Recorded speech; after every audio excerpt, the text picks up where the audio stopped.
Hello and welcome. Welcome to another edition of Atlas Live.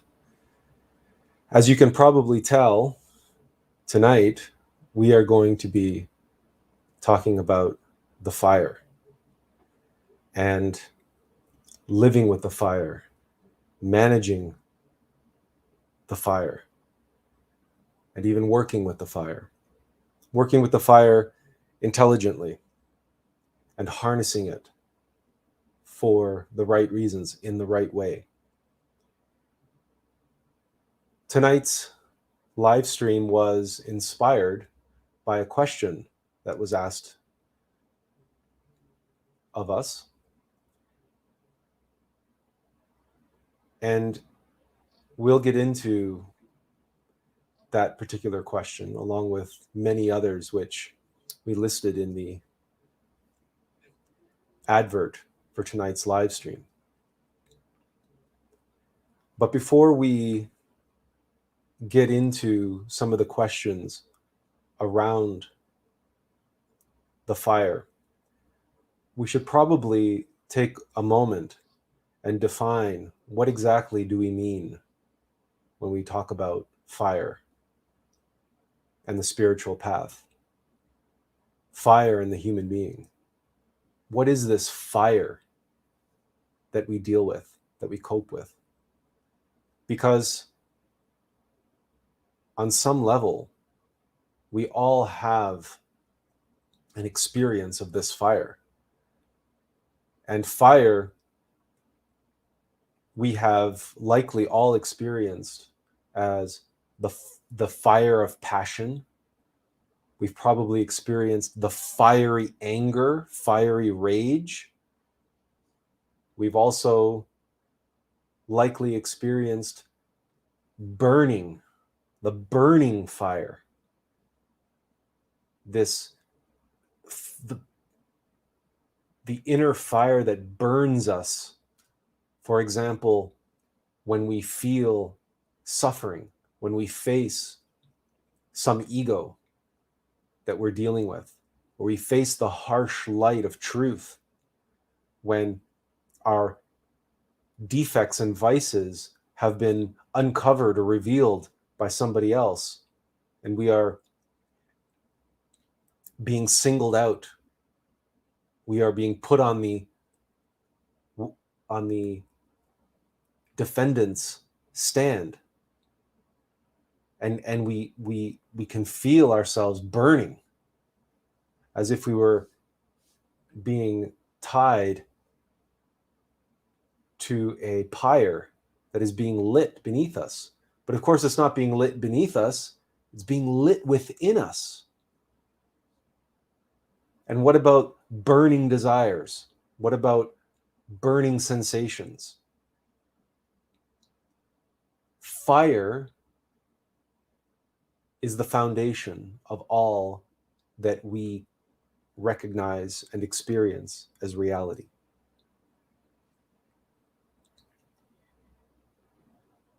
In the tree of life of Kabbalah, fire is the ninth sphere. Yesod, the foundation. And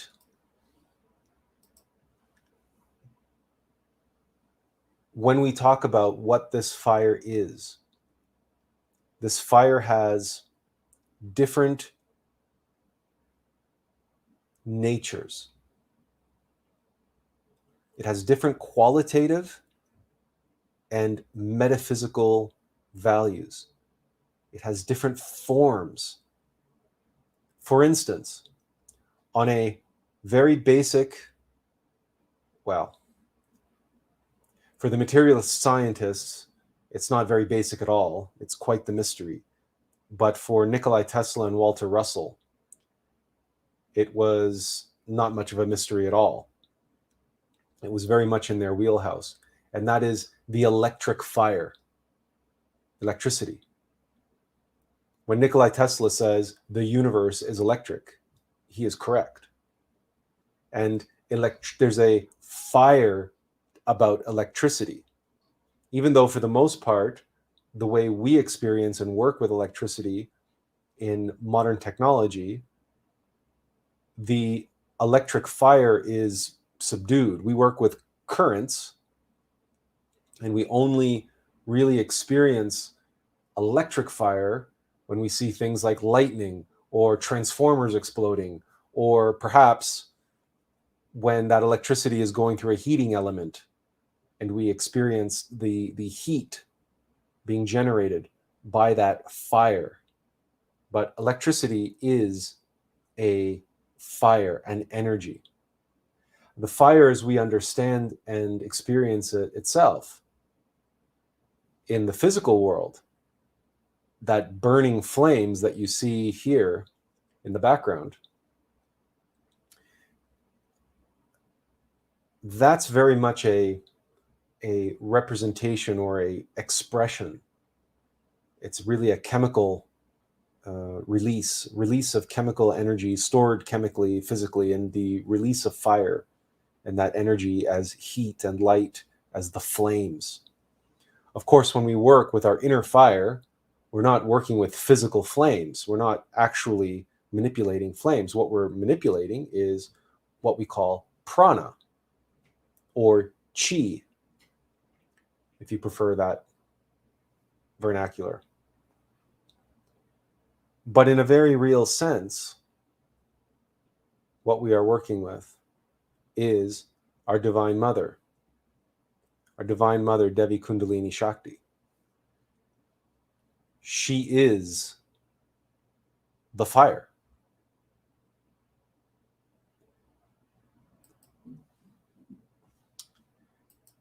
And this, of course, yes, our individual Divine Mother is our inner source of fire. Now, this obviously leads to some questionable phenomena. Our individual mother is the fire. She is the fire that we have to work with. So all the different experiences of our internal fire, including the fire of desire, how does that relate to the nature of the fire as the Divine Mother? Because we are not dealing with an inanimate force. We are not dealing with a mechanistic substance.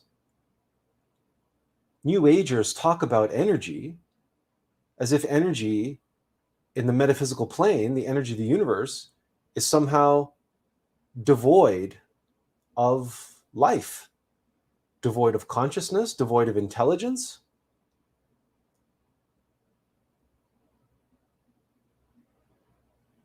But this is not true. This is not the case. In the same way that the stones are not devoid of their monads, of their souls,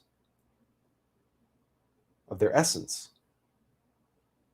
In the same way that plants are alive, very much alive, in the same way that you and I are alive. Many people make a great deal out of animals and animal welfare and vegetarianism and veganism. They believe that if they don't eat animals, they don't have to take life. But this is not true. If you eat vegetables or fruit, you're taking life. You're consuming the body of other beings. There's nothing wrong with this. The transformation of energy, the exchange of energy, is the fundamental nature of reality on all levels. And on this level, that energy that is exchanged is the body of the Divine Mother. And we say the body of the Divine Mother because the physical universe that we experience is an illusion. There is no such thing as matter. Matter does not exist. Matter is crystallized, condensed, and experienced on this level of reality in accordance with our level of being and our level of consciousness.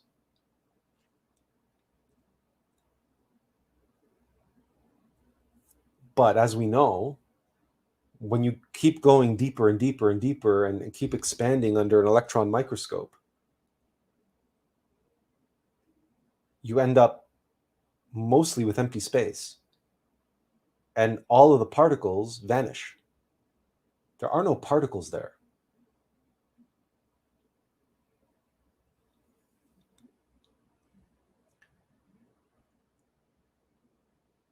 And the instruments that they have, that they're looking for physical matter with, are entirely inappropriate to the task of trying to penetrate into the foundation of reality.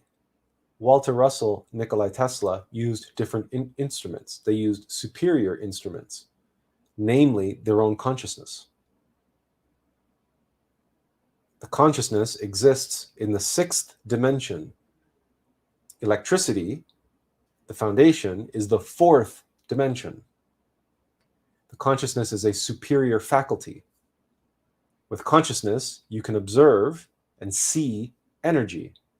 You can see the fire, which is all around us and within us and flowing through us. Literally the body of the Divine Mother. And what is the Divine Mother? Well, the divine feminine force, which is really neither masculine nor feminine. It is the crystallization, the descended Christic force of the universe, the Logos, the perfect multiple unity expressing itself, the fire of creation and the fire of destruction.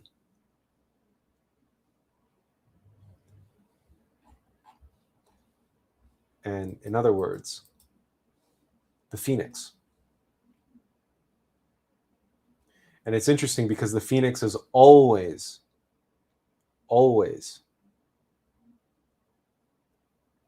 depicted as a woman.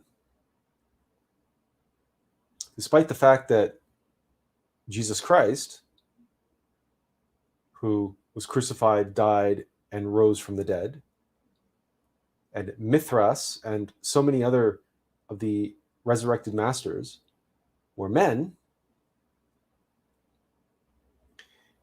in the mythological comprehension of the phoenix and the expression of that phenomenon, the fiery phoenix, which is consumed in the flames and rises again, renewed from its own ashes, that entity, that mythological creature, is always a woman. We're going to pause a moment here because we have a question that we're going to answer here. The question is, wasn't Samael himself a vegetarian? The original diet for man was vegetation according to scriptures. The eating of flesh is only because we have devolved. This is entirely not true. It's true that Master Samael toyed with vegetarianism. He experimented with vegetarianism, and he found it to be not useful, not beneficial on the path. It is very difficult to work in the forge of Vulcan, to work with the fire, when all you are feeding yourself is plants. Because plants do not have the same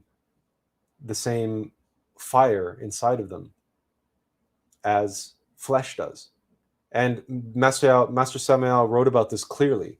He clearly warned is not the right word, but he clearly taught from his own experience that he found no benefit from vegetarianism and that system and that approach. And when it comes to working with the fire, and that's what we're here talking about, working with the fire, all you need to do is observe plants and recognize that they do not have the same fire as animals do.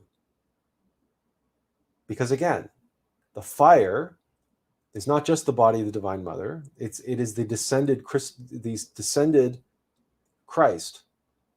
So your fire is entirely consistent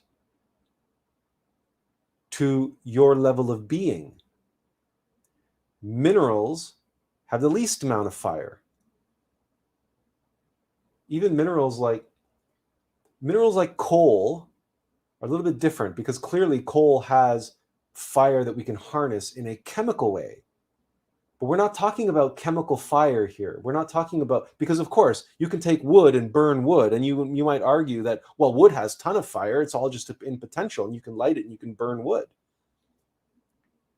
But that's not the fire we're talking about. That fire we understand and we recognize as a symbol for the fire that we're actually talking about here. We're not talking about chemical fire. We're talking about the fire, the fire of spirit, the fire of the Holy Spirit, and its crystallized, dense, practical, utilized nature that affects us, that we can feel and experience within, and that the more awake we become, the more conscious we become, the more we are able to see the fire. We can see the fire in organisms, in superorganisms, such as the like an ecosystem, and also in individuals. You may have had that experience where you meet someone and they radiate this energy. You just step into the circle of their energy and you're immediately affected by their energy. And that fire, that energy, can affect you in a positive way or a negative way. And this is where we need to take the exploration of the fire and the nature of the fire, because practically speaking, we look at that feminine archetype, the Divine Mother, and recognize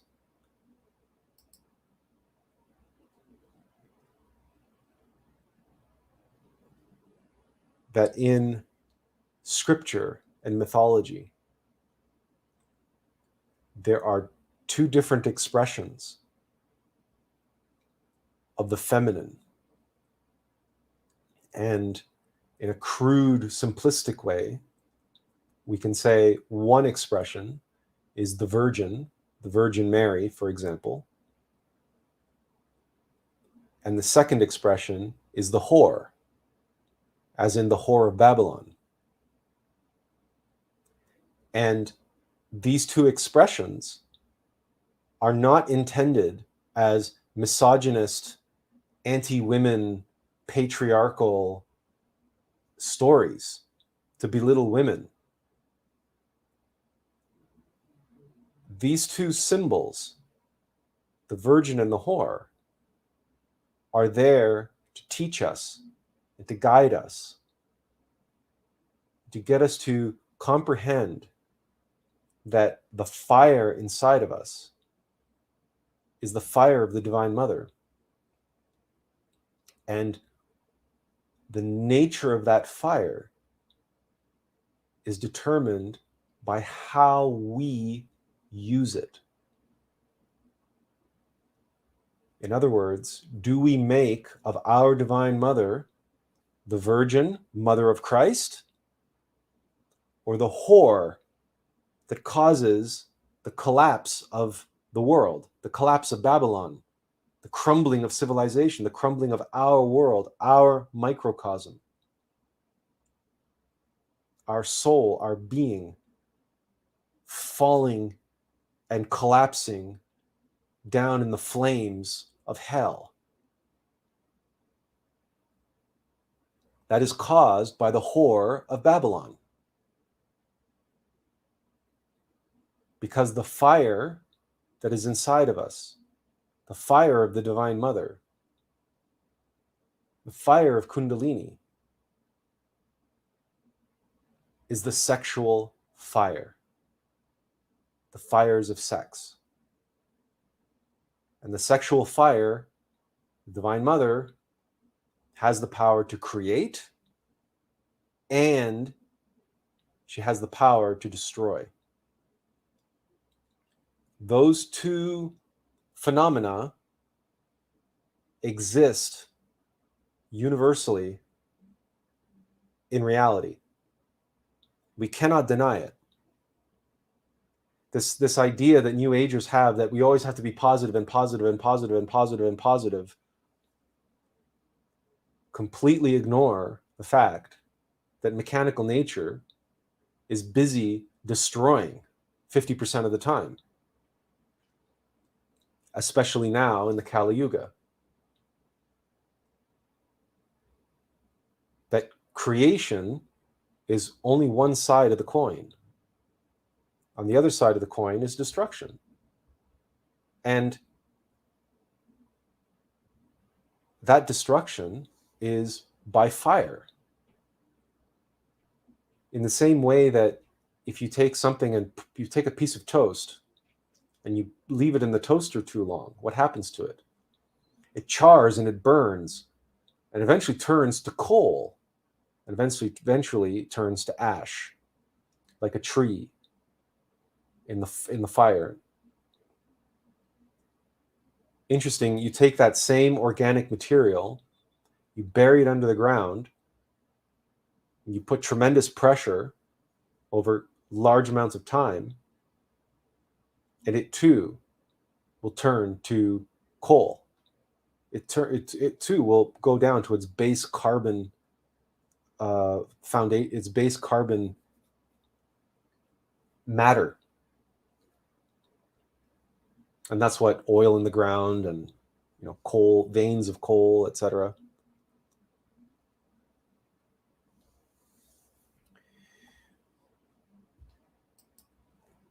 Eric asks, is the fire the masculine aspect of the Divine Mother and water being the feminine? No. No. The fire is in the water.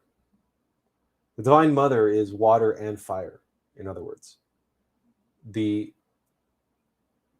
What is the other thing we know about electricity? About why do we call them electric currents? Because electricity can behave like fire, but we know that electricity can flow. Currents flow.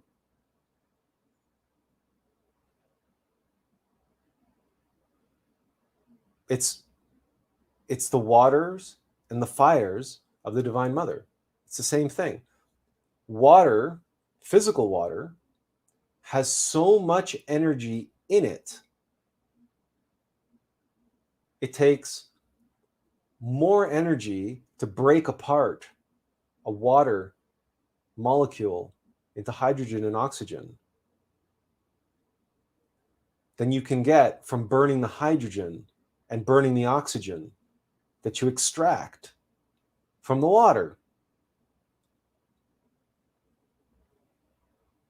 Water cleanses. What do you suppose actually does the cleansing?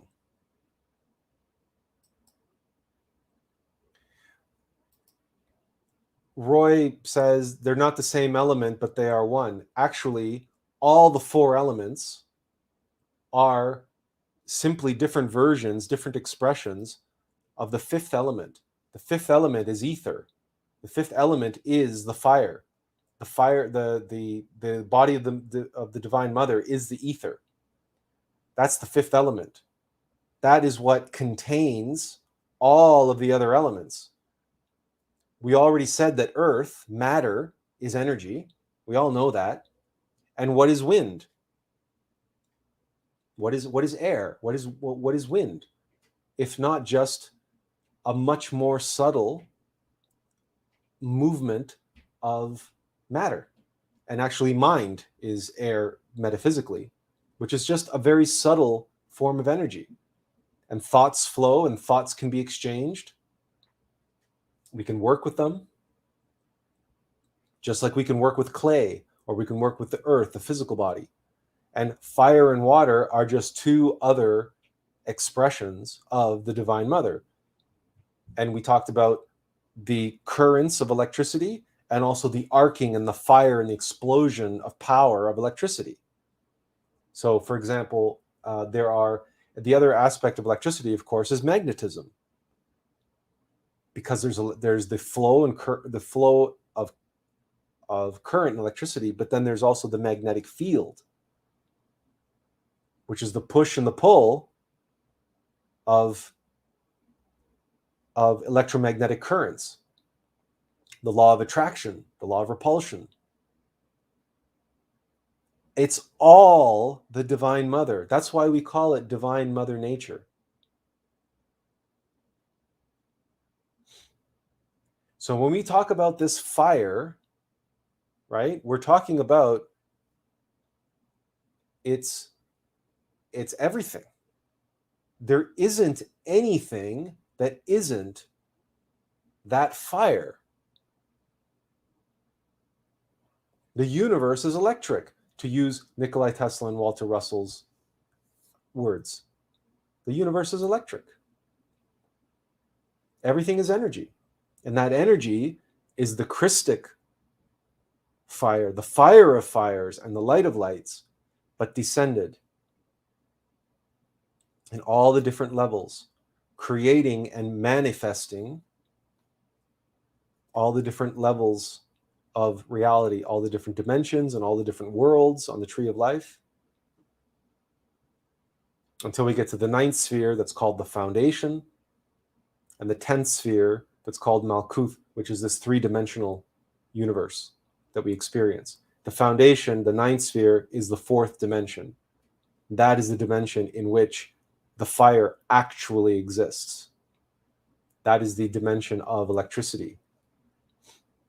That's where reality, that's the actual foundation of reality. What we experience is a 3D holographic matrix that is like a projection screen, like a 3D virtual reality.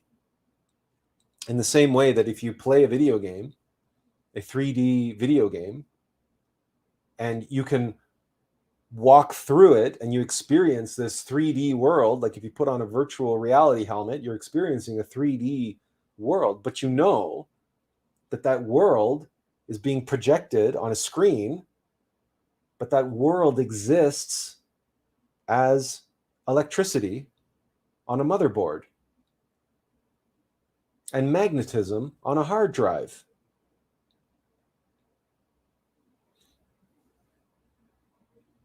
But if you get really caught up in that virtual reality, you can forget yourself and lose yourself in it, and you can become convinced that it's real. But it's all just a projection. It's all just illusion. And and we've known this.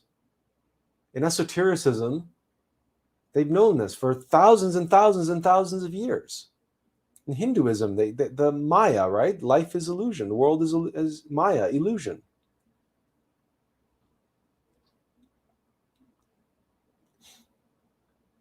But that said, that illusion, that expression, and the stories and the dramas and the tests and the trials and the ordeals, that all may be illusionary or illusory, but it's not without purpose. It's not without meaning. And its purpose and meaning are determined by our individual Divine Mother and the great law of karma, which she serves.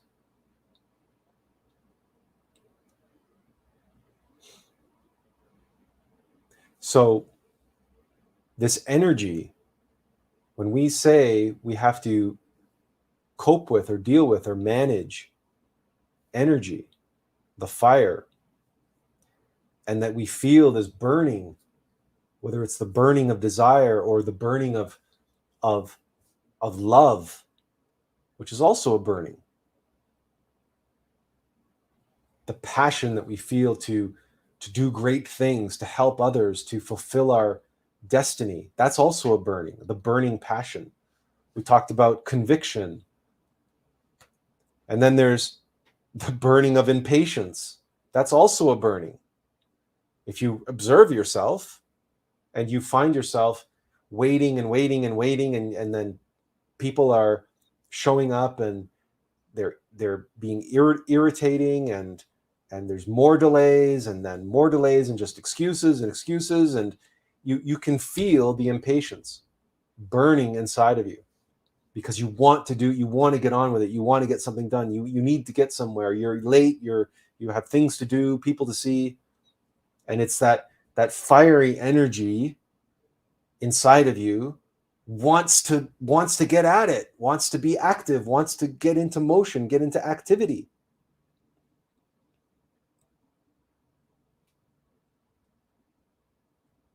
It's a kind of burning.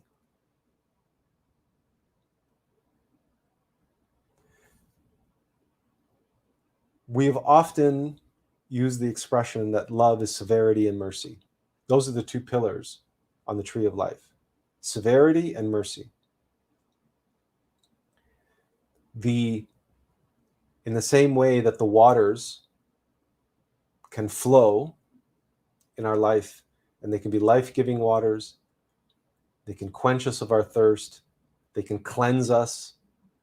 Again, do you think water cleanses by some physical interaction?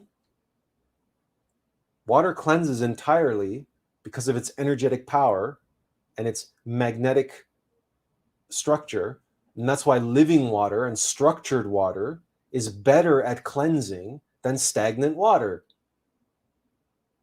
And water is so important, and regular bathing and laundering our sheets are so important, because water can cleanse astral larvae and other negative entities that are in the fourth and fifth dimension,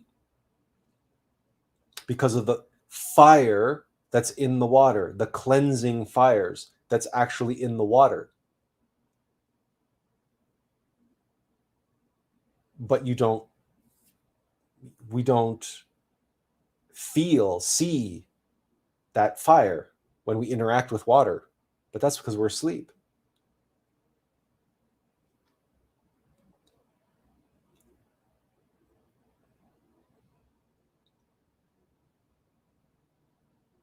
But water can also crash.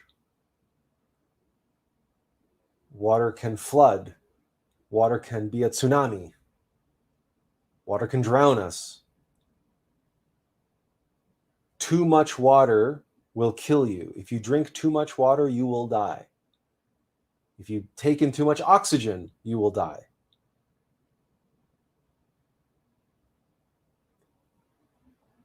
Severity and mercy, everything is a double-edged sword.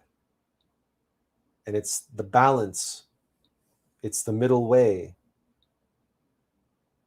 between severity and mercy that is the path of light, the path to the fire of fires and the light of lights.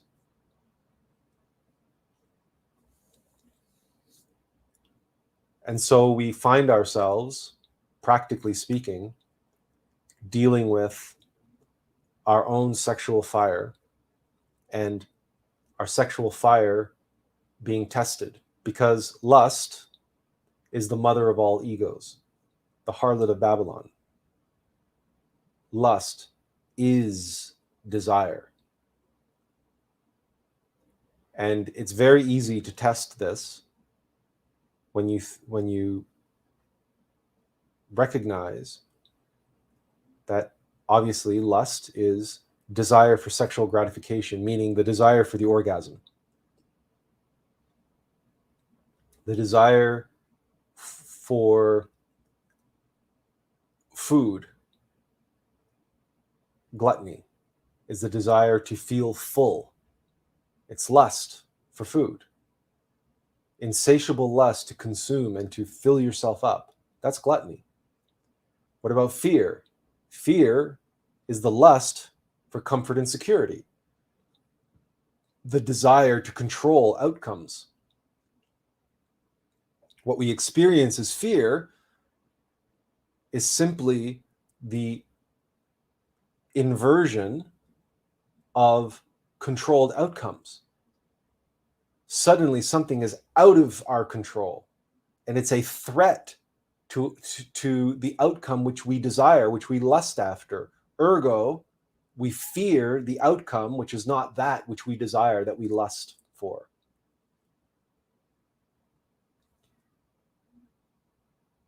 Greed, the lust for money, for wealth, for things, for shiny things.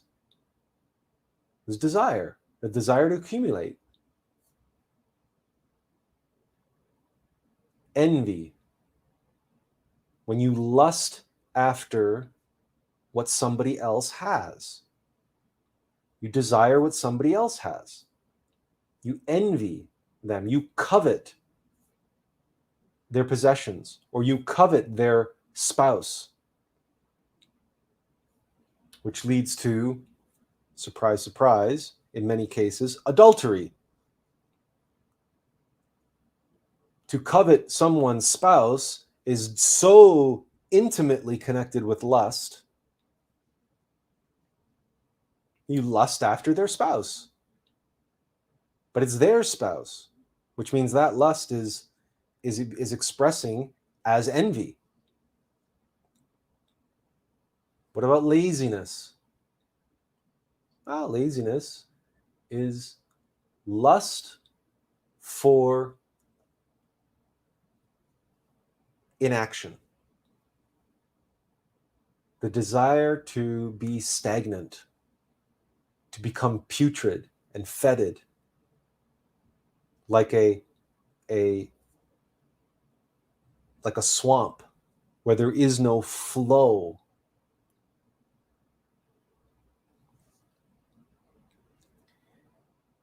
In all these cases and in all these examples, with every single ego that exists,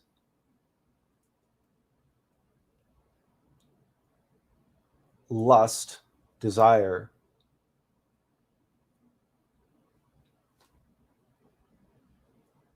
expels and wastes the fire, the energy that we have. That's what egos do. That's what demons do. And how do they do that? They do that by stealing the fire from us. They consume our fire because they cannot exist without the fire.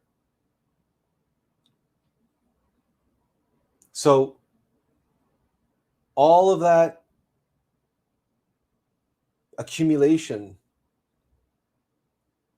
every ego is either wants something, wants to accumulate something, or wants that feeling of emptiness.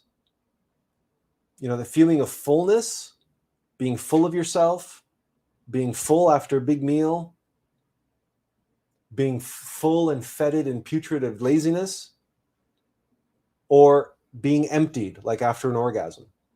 When you've spent, that feeling of spentness, when you have spent your energy, you've spent your fire, now you can relax and you can be lazy. And you're full of self-satisfaction, but that satisfaction is temporary. The egos have consumed and frittered away that energy. They've multiplied themselves because it's the creative force. They bottled up a little bit more of our consciousness because the creative force is also the destructive force. So they're destroying our capacity to be awake. They're destroying our connection to our innermost. And they're creating more copies of themselves. They're creating a stronger legion within us, all with the fire. And that's what we face on the path. That's the negative inversion of that fire. So when we feel the fire of anger, the rage,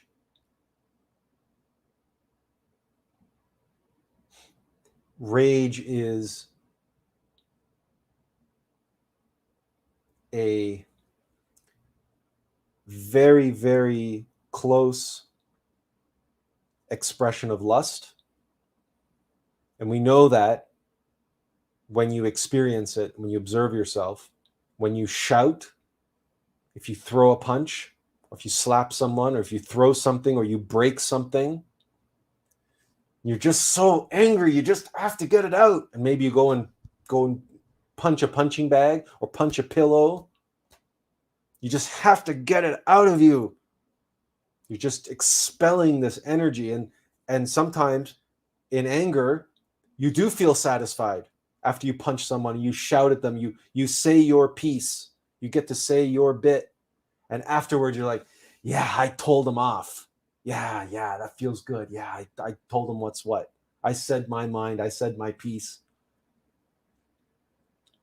But it's obviously colored by anger. Now, interestingly enough, from a psychological perspective, the act of rape is not first and foremost a sexual act. From a psychological perspective, rape is an act of violence. It's an act of anger. It's an act of rage.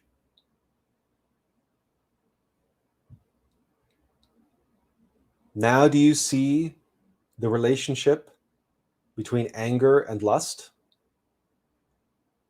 The desire to get it out of you, and equally to get it into someone else. Yeah, you're getting your rage out. You're getting your rage out, but it's not quite just getting it out of you, right? You want to get it into the other person. You want to make sure they hear it. Well, that sounds an awful lot like someone raping someone else. And that anger, that rage, takes out in that violent, sexually violent way.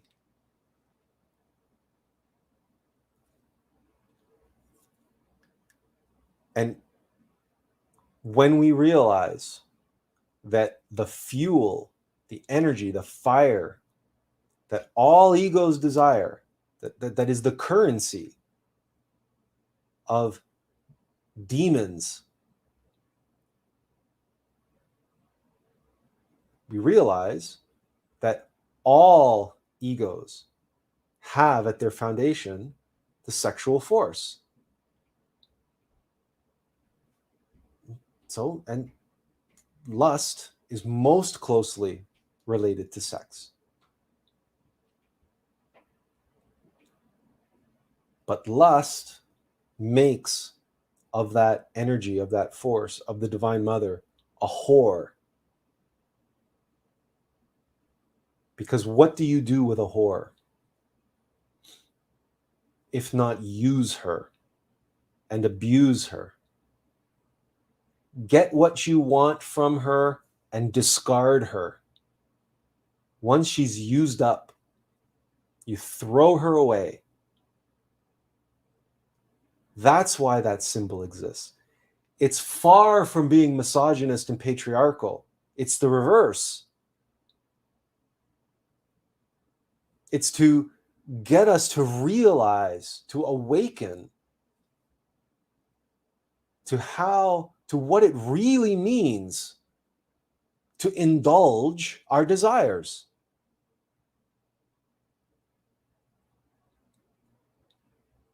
It's like walking up to the gates of heaven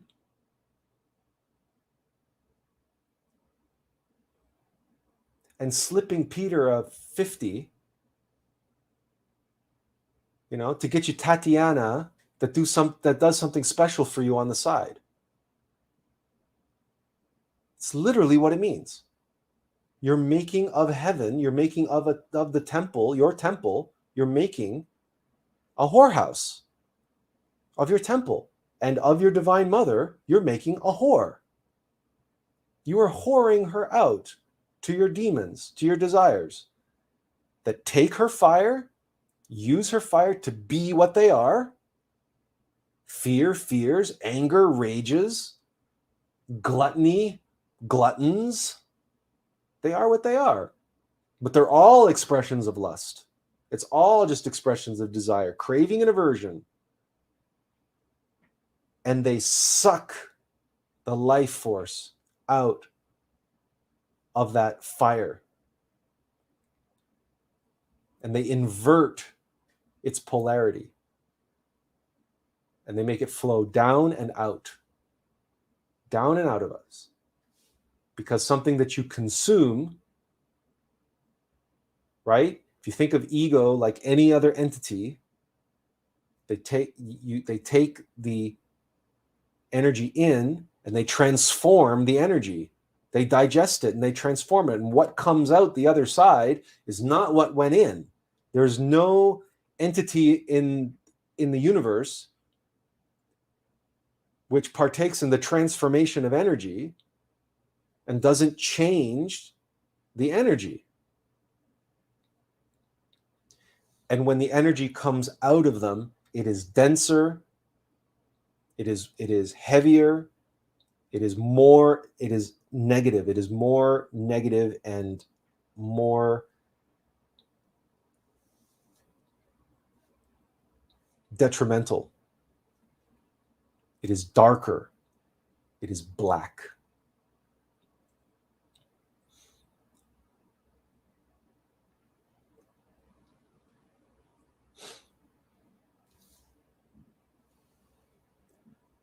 Okay, so the reverse is true. We can work with the energy. We can work with the fire and transform it and make of our Divine Mother the Virgin Mother of Christ. And that process is known as transmutation. Consciously working with our Divine Mother, the fire that we have, raising it up the spinal column, transmuting it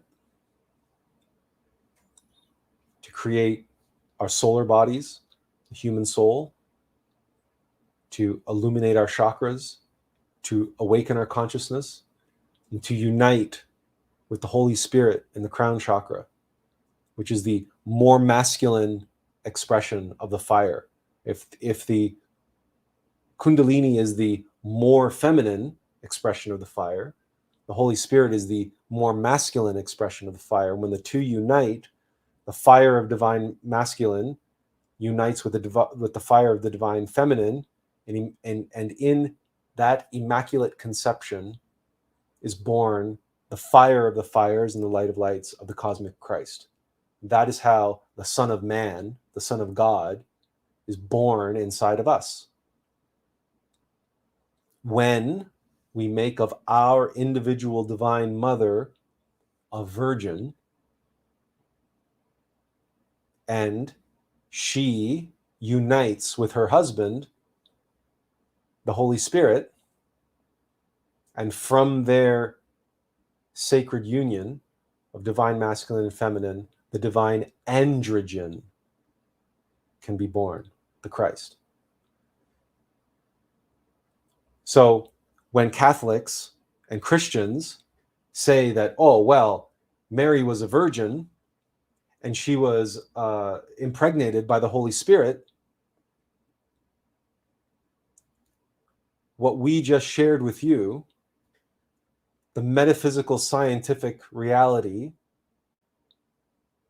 of how the Christ is born inside of us,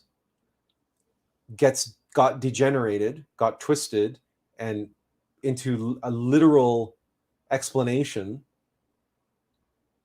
that the Holy Spirit came down and impregnated Mary, and then Jesus was born. No. Mary and Joseph practiced white tantra. And yes, the Holy Spirit interceded in the pregnancy, but Jesus was not born of an orgasm. Jesus was not born of a random selection from a billion different sperm. White tantra can lead to pregnancy, even though neither participant orgasms. That's a very well-known, even materialist scientists know that all it takes is one sperm to fertilize an egg. Doesn't take 10 billion sperm to do that. It just takes one.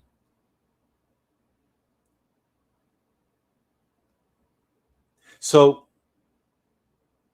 that process of transmutation, if we are so blessed to have a spouse, and by spouse we mean not someone we're actually married to necessarily, just someone who we engage in the practice of sexual intercourse with.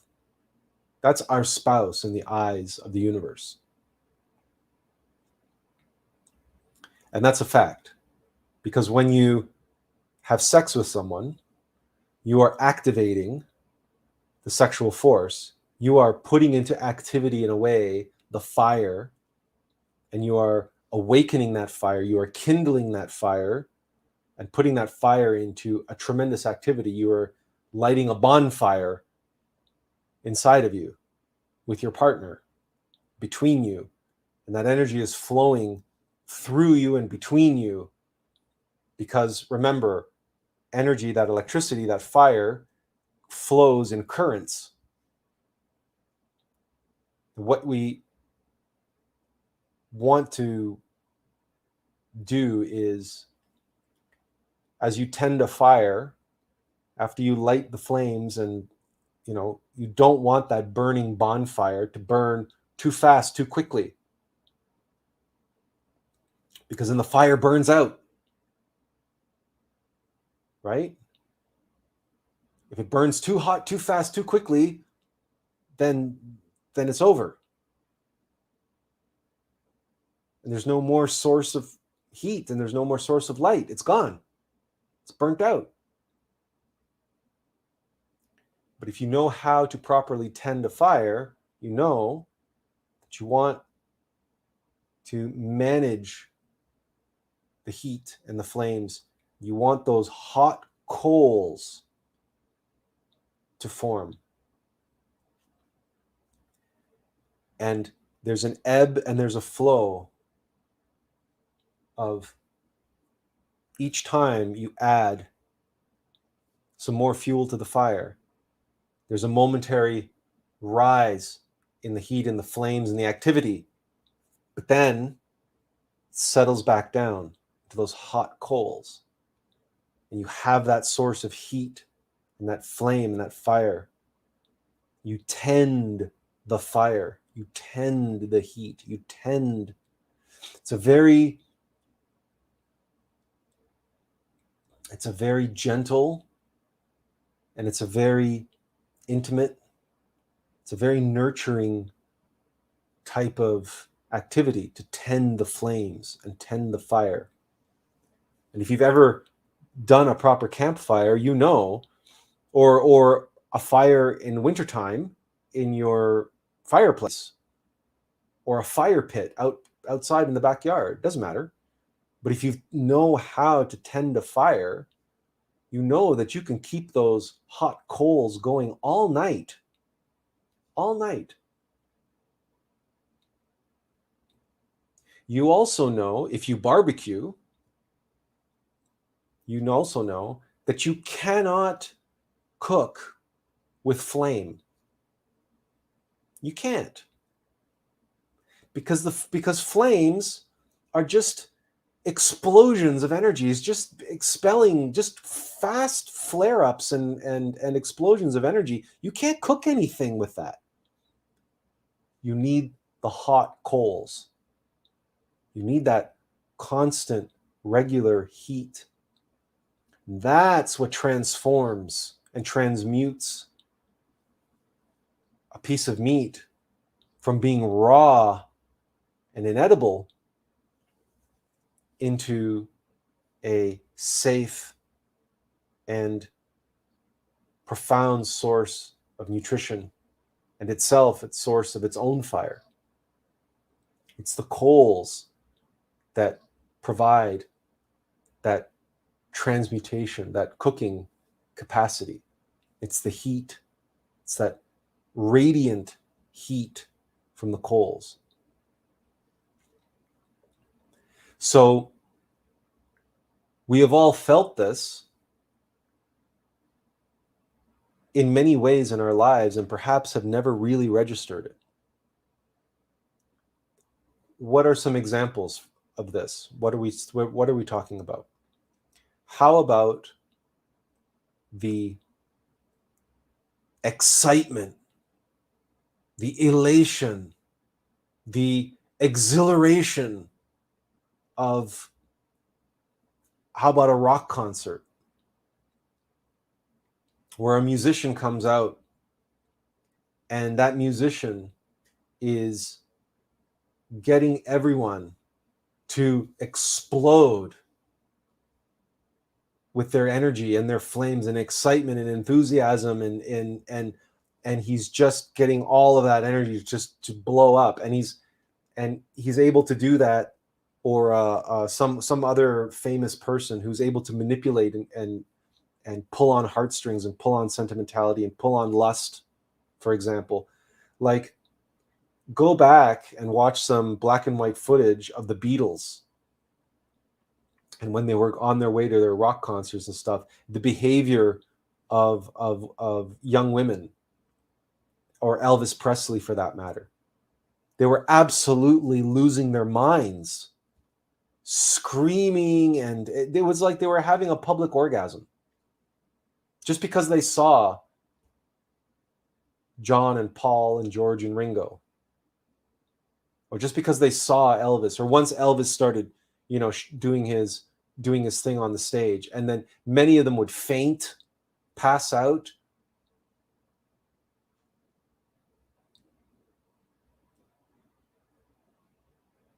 There are many examples of this. How about horror movies where they're stimulating fear, jump scares, and terrible, horrific ultra violence, or whatever the case may be, these entertainments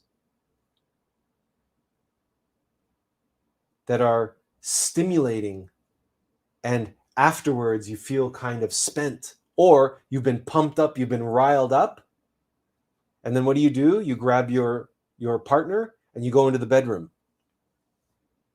And you take the stimulation, the foreplay that was provided by that stimulating movie, and now you have to do something with this negatively charged energy that's been stimulated through fear, through violence, through horror, through whatever, and now you have to expel it. You have to get it out of your system somehow. You got to get back to that spent feeling. Or video games, violent video games, anything that's overly stimulating in that way, that's draining our energy, that's sucking the life out of us for a few cheap thrills, amusement park rides, fast cars, extreme sports, what gets the adrenaline running and all that kind of stuff.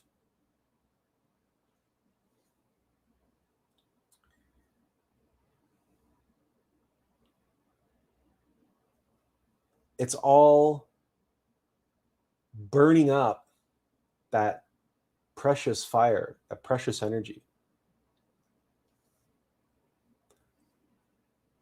Well, here's another good example. And it's good you mentioned this. We were just about to go here. And that is, we were about to describe other charismatic individuals that you might know that are so charming, are so, again, charismatic. They're able to manipulate and draw out of people and draw to the surface that enthusiasm, that excitement, that passion. They can, what's the word? Elicit passion just by the way they speak. And Hermes Tris says, of course, preachers are very similar to rock musicians in their ability to whip up the energy into mass hysteria.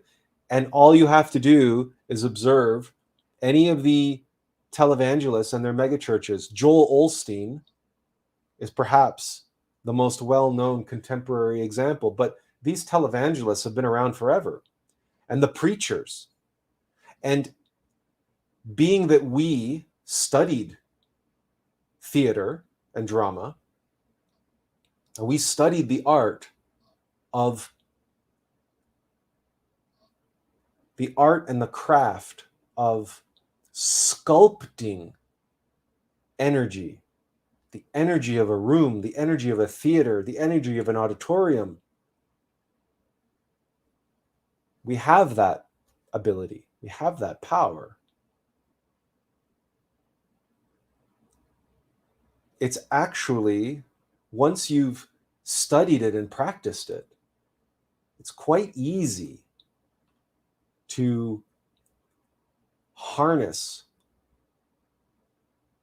the energy of a crowd because of the phenomenon we know as mob mentality.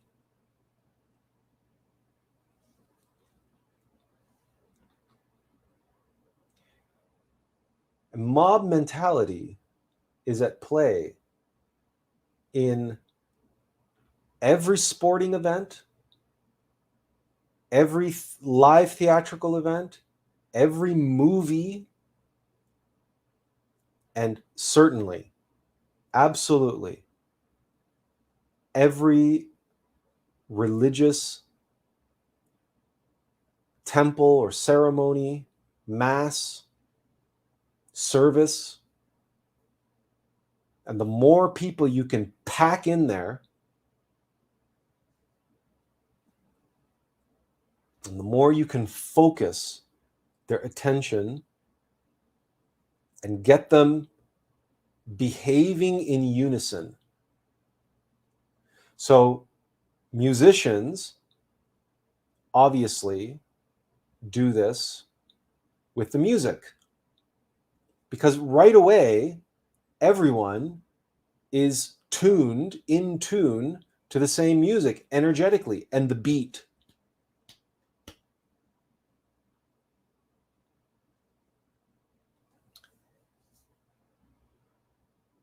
Now, what's interesting is this aspect. And well, we talked about energy that flows, right? So now you're creating this, you're compounding and you're creating this electromagnetic field that is all pulsing and beating and flowing its currents in unison, because you have this underlying beat. Now, in the religious context, they use symbols and stories and the common beliefs that they're all being shared. So all the mental energy are flowing in unison, are flowing at the same frequency.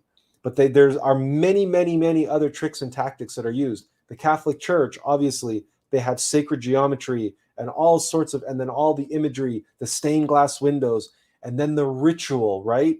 The priest says this, everybody responds with the same exact response. Then everybody stands up at the same time. Everybody sits down at the same time. Everybody kneels at the same time. Everybody says exactly the same prayers and the refrains and so on and so forth. And just the act of everybody listening to one person at the same time, everybody's hearing the same thing at the same time, that automatically creates an energetic resonance field, because you have literally hundreds and hundreds of minds and hearts that are hearing the same thing and feeling the same thing. That creates this gigantic morphic resonance field, this electromagnetic field. And once you are entrained in that, then of course it's very easy for the preacher, right? It's very easy for them to pass the collection basket.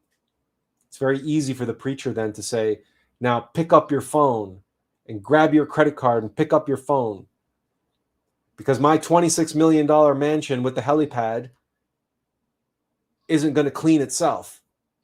I need to have a staff of 15 to take care of my mansion.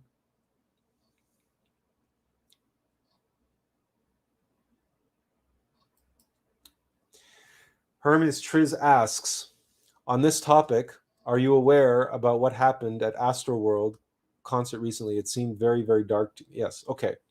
So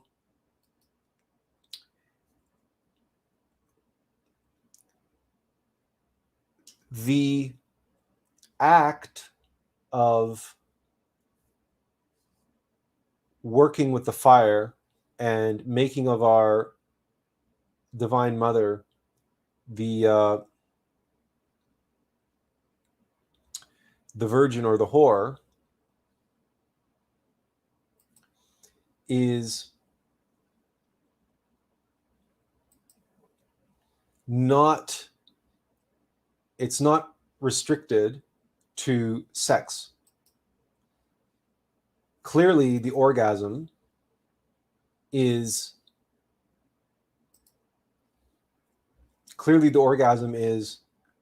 the most visceral and indeed powerful expulsion and inversion of the sexual force.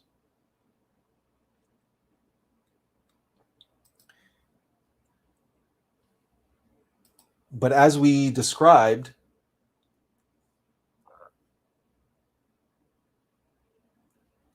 all egos are different expressions of lust. They're the children of lust. They're the children of the whore of Babylon. And as demons and black magicians, their currency is the fire of sex and the fire of lust. Ergo, all black magicians and all demons work with that fire, and what they do and how they manipulate and how they steal the fire and utilize it for their own pleasure, their own purposes. They steal that fire from others or they manipulate that fire, they invert that fire, they stimulate the egos, and they allow the egos to consume the flame and empower themselves and result in very damaging results. So now we're getting into dark rituals, dark rites and dark rituals. And it was someone, a friend of ours on Facebook, Michael Chase, we believe, who posted a side-by-side photograph of the entrance to that concert with the gigantic head and the mouth, and was it the entrance to the concert or on the stage? And he posted side-by-side that and the ancient child sacrifice ritual of was it Babylonian? Anyways, might have been Sumerian. Was it Sumerian or Babylonian? In any case, there are analogous modern contemporary expressions of diabolical dark rites and rituals that date back thousands of years, and they are being played out all the time. If you ever go to a Lady Gaga concert or a Madonna concert, you are partaking in a black magic ritual. The symbols and the music and the way in which they get the audience to participate and partake, and what they get the audience to do. Like, for example, Lady Gaga calls her fans little monsters, and she has them convinced that this is a good thing. It's basically a master black magician, a master sorceress, rallying all of her pawns, all of her peons, all of her minions, a legion of minions. Oh, my little monsters. That's just like the scene from the Two Towers, when Saruman steps out onto his tower, and he has the legions of Uruk-hai at his feet, and Grima Wormtongue at his side, and Grima is so moved by the sight that he sheds a tear.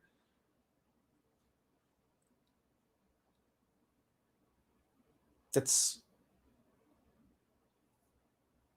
what they want, power, and they just and that's their modus operandi.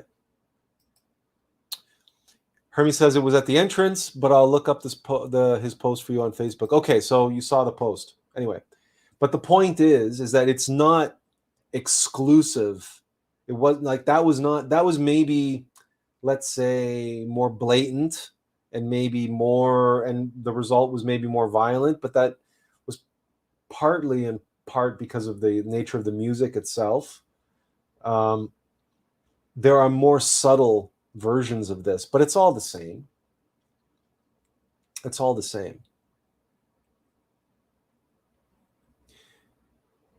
And it is sometimes, well, we can go to, for example, 9/11. 9/11 was a massive occult black magic ritual.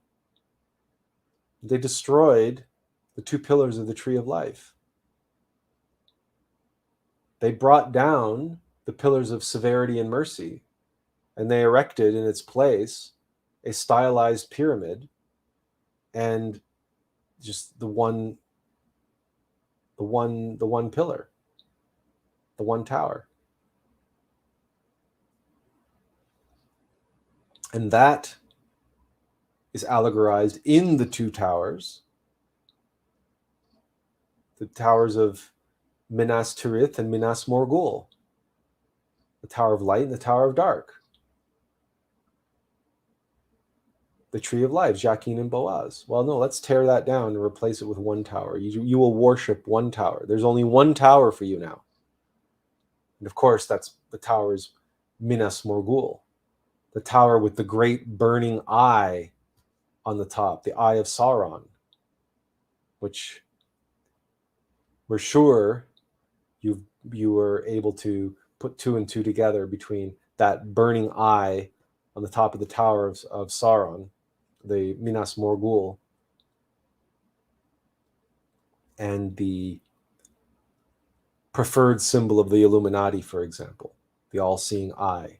That's Peter Jackson was clearly cognizant of what he was doing when he made this Lord of the Rings trilogy. He put a great deal of emphasis on the various symbols and allegories, which Tolkien specifically built into his mythology.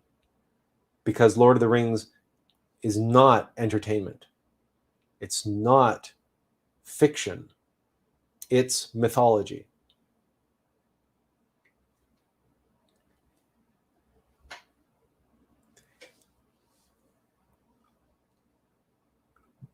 Now, having said all that about the black magicians and rock concerts and preachers and so on who are utilizing this energy a certain way, remember too that energy, that same process, the exact same metaphysical scientific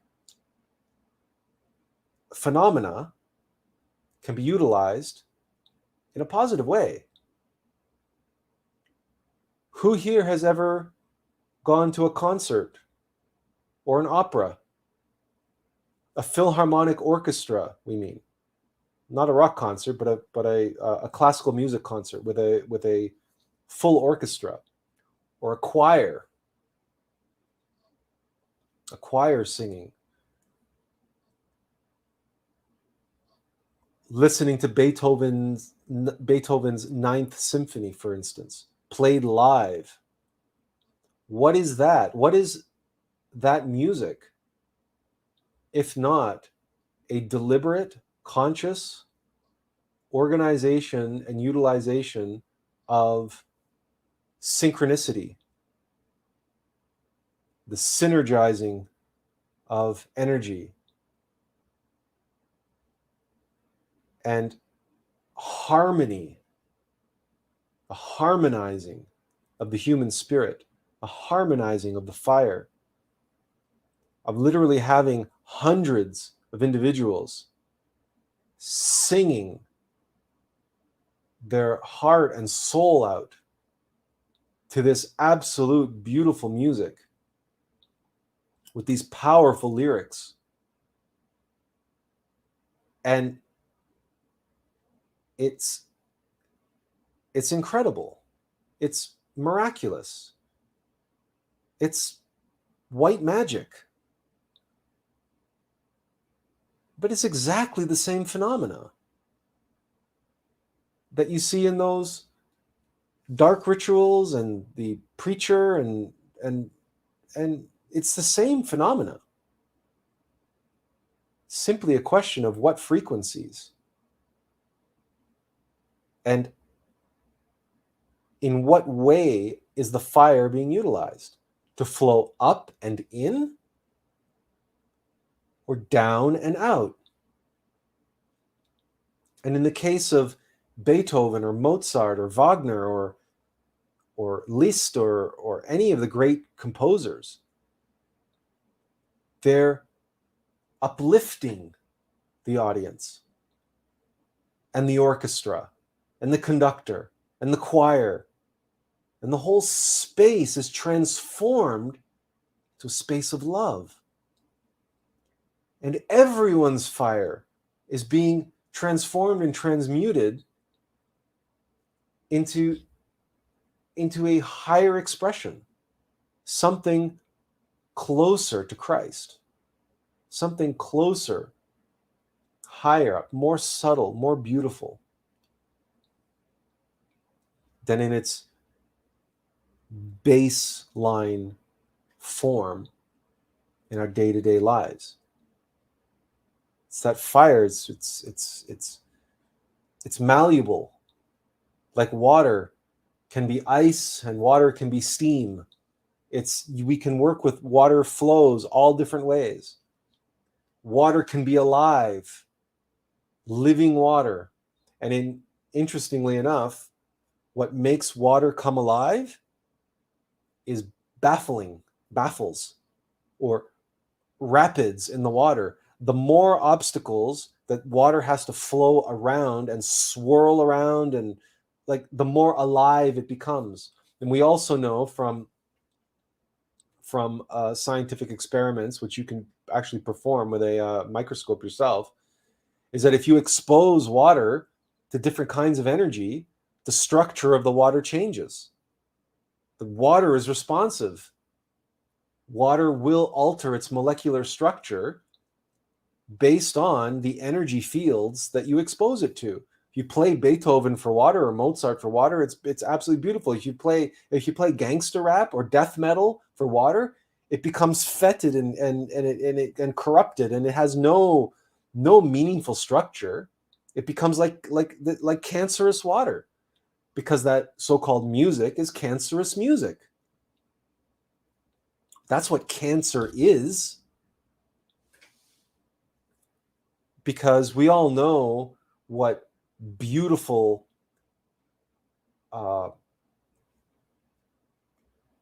harmonic resonance fields create, whether it's sand on a steel sheet, or just the feeling that we get inside, versus the feeling that we get if we are exposed to bad vibes, really terrible, horrible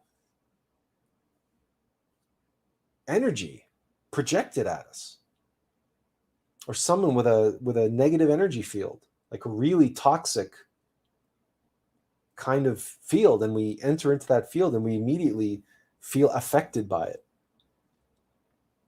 Or all these chemicals and all this other stuff, it's all energy. But energy can be, again, positive flowing upward and inward, or negative flowing down and out.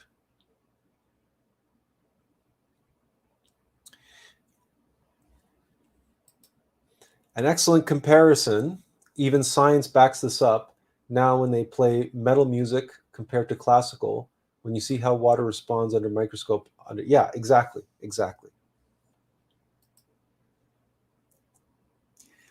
However, as we've said before, when you play a game of chess, your opponent is your adversary, but not your enemy. The Tao is the Tao.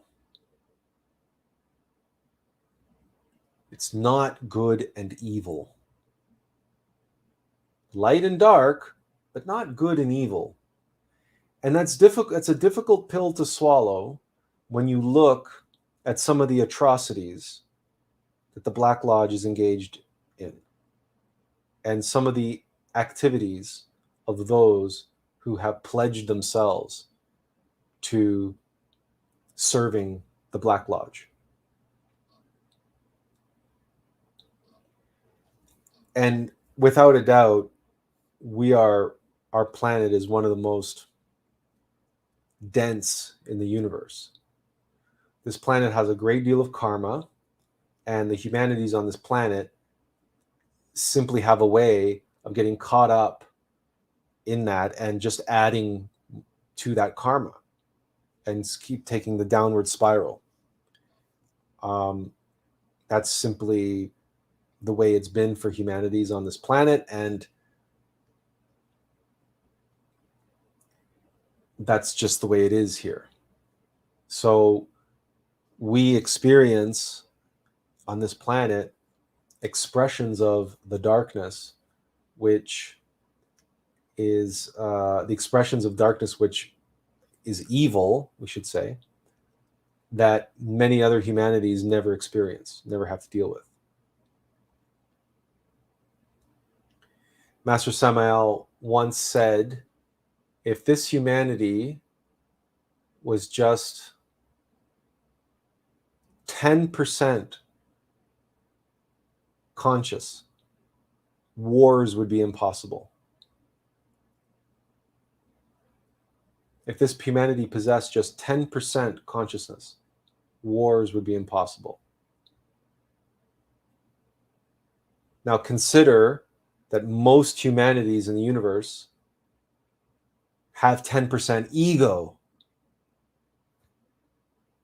meaning they possess 90% consciousness, or 80 to 90% consciousness.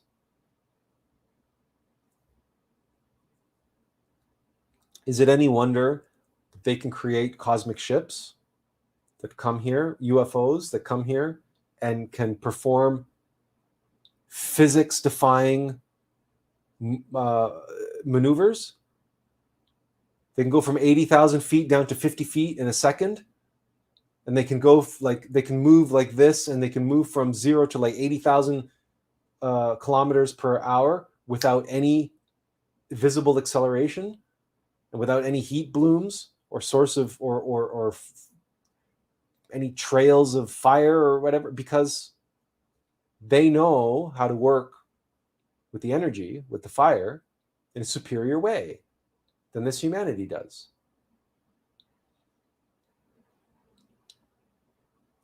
But let's go back a moment and talk about the egos and talk about that darkness, the blackness.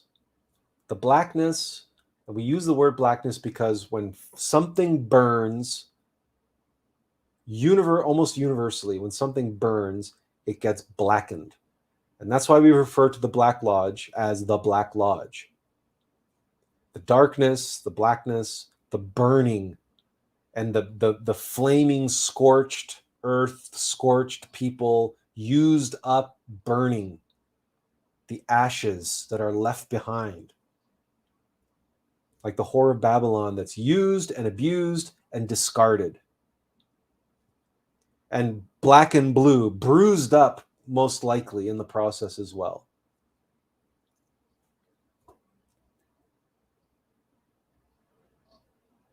We face that. We face that all the time. We face the temptation of falling into that, of becoming a source of that, an instigator of that. And it's, forgive us for the hour and a half preamble to get us to this point, but the main way in which we are tested and tempted and challenged is lust. And that's one of the main struggles that we have to deal with on the path. Struggling with our own lust. And whether it's succumbing to the desire to masturbate or watch pornography and masturbate, or just to go on to Tinder, or to go on to Plenty of Fish, or to go on to Adult Friend Finder, or any of these online sources of having cheap flings. Or maybe we go out to the bar and maybe we just go and find somebody who's had a little bit too much to drink, and we figure, I'm going to satisfy my urges. I'm going to satisfy my lust. It's been building up. I've got to do something with it. Because one of the things that we have to understand, we have to appreciate, is the fire must flow. If that sounds vaguely familiar, it's because it's a line from Dune. The spice must flow. And Dune is a very, very, very elaborate esoteric allegory for the human psyche. The spice must flow. The fire must flow. The currency of the universe must move. Nothing in the universe sits still but the absolute source of the universe from which the universe came. That stillness in the 0 point. which we can all experience in meditation and in samadhi. But everything else around that is in constant motion. Just observe your mind. Just observe your mind. And the mind is air, but remember, that's all the Divine Mother. So just observe your mind constantly just going and going and going and going and going. Or your emotions. Perhaps if you're a woman at a certain time of month and you're on your cycle, perhaps your emotions are what grab your attention, and your emotions are doing this, like going from high to low, back and forth, back and forth. I love him, I hate him, I love him, I hate him. And it's this crazy activity, this constant motion. Look at a city, look at a jungle, look at an ocean, look at a reef, coral reef. Everything's in motion all the time. The fire must burn and the currents must flow. Now, if that's the case, then if we're trying to practice chastity, that is abstention. That's not abstention from sex, it's abstention from orgasm. Especially if we're a single person and we don't have a spouse, we don't have a partner to practice white tantra with. So we don't have a partner to practice transmutation, where certainly the fire is being lit, the kundalini is being activated, and we are able to work with the fire and work with those currents as we described, by lighting the flames and adding the fuel and bringing up the coals and then working with the hot coals. If we don't have that we don't have that available to us. But we know we're not supposed to masturbate. We know we're not supposed to watch pornography. We know the answer is not to waste the fire. But the fire wants to flow. The kundalini, the sexual force, needs to flow.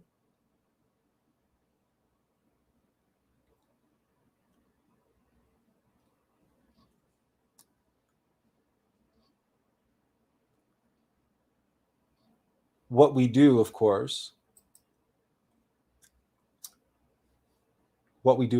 is turn to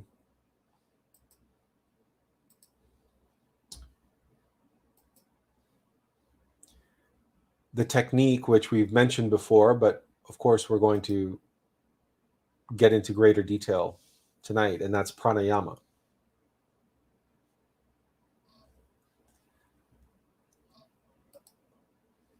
Hermes asks, what was the word you referenced with meditation? Samadhi, not, yeah. Samadhi means ecstasy, but not, that's,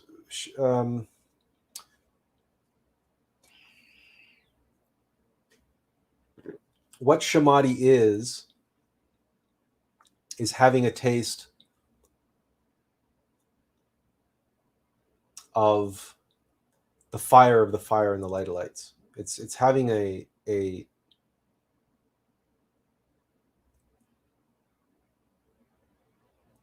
blessing from the Christ itself, from the Logos. It's ecstasy, but it's spiritual ecstasy. It's not an orgasm. It's not physical ecstasy, and it's not emotional ecstasy, and it's not mental ecstasy. It's the ecstasy of being. It's a conscious ecstasy. A samadhi, if you experience a samadhi, you will know that you've had a samadhi. And there are many, many, many, many, many, many infinite different ways that the love and the fire and the light can express through experience.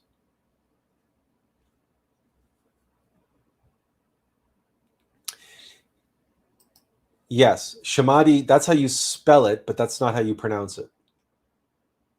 So it's not samadhi, it's samadhi. That's our understanding anyway. We could be wrong on that. That's how you spell it, but that's not how we pronounce it anyway.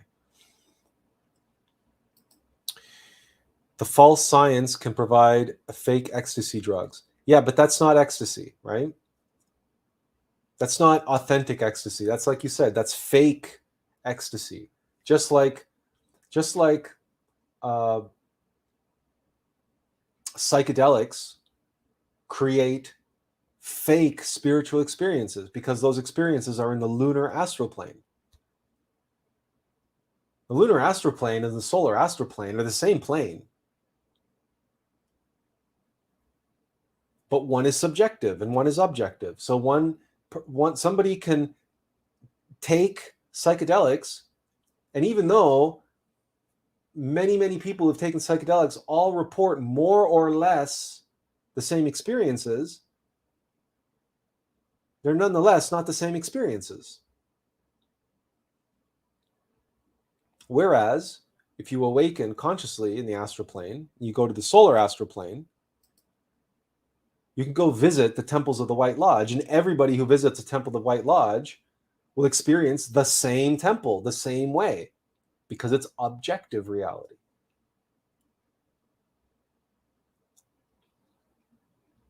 So let's talk a little bit about pranayama. Pranayama literally translates to breath control. Breath control. Now, why is this important? Well, let's be really practical about it. And I know if you've stuck it out for an hour and a half, going through everything that we've gone through to understand and get a real strong feel for what we are working with the fire. Remember, it's not a mechanical thing. It's the Divine Mother. It's alive, and it wants to flow. And it's going to flow one either this way or that way, up and in or down and out. And because of our egos and because of mechanical nature and the transformation of energy and the way mechanical nature is, where energies are constantly being consumed by each other and things are dying and it's constantly being recycled in a way where the energy is flowing down and out. But that's mechanical nature, and our egos behave and work for mechanical nature. So they want the energies to flow down and out, just like any other parasite, because you can think of the ego as a parasite, and the Black Lodge you can think of as psychological parasites. In fact, in the fourth dimension, there are, in the astral plane, there are astral larvae, incubi and succubi. In Sufism, they're called jinn, and these are parasitic organisms. They're protoplasmic, right? They're astral. They're etheric, and they come and they will fornicate with us in our sleep. Incubi and succubi, and they want the fire. They want our energy. They're mechanical entities, and mechanical nature is like that. Look at all the predators. Look at our physical body, and we also need energy. We have to eat, whether we're vegetarian or not. We have to kill. We have to eat the flesh of other beings, of other organisms. The transformation of energy is the way the universe is structured and the way it's set up, whether we like it or not. Okay. So how does the breath work into this? Well,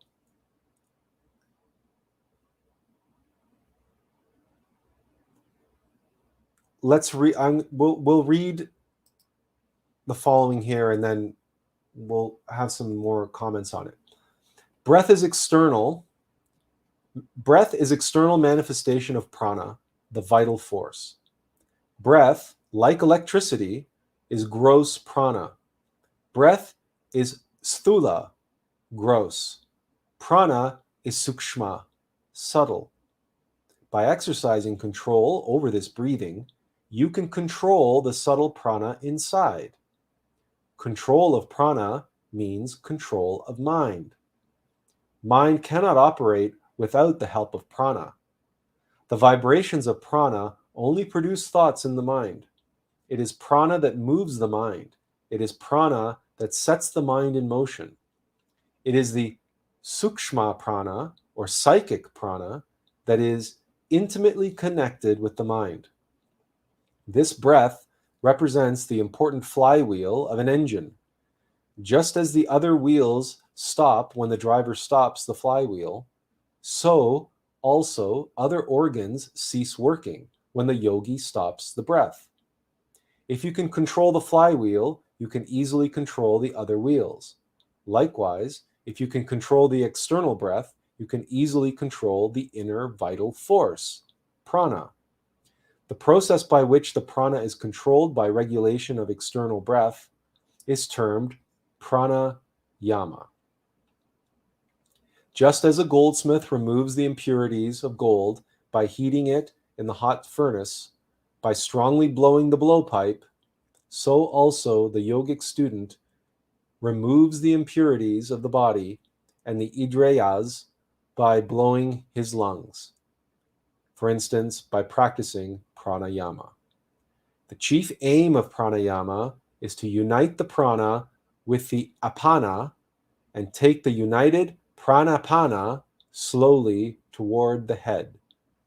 The effect or fruit of pranayama is udgata, or awakening of the sleeping kundalini.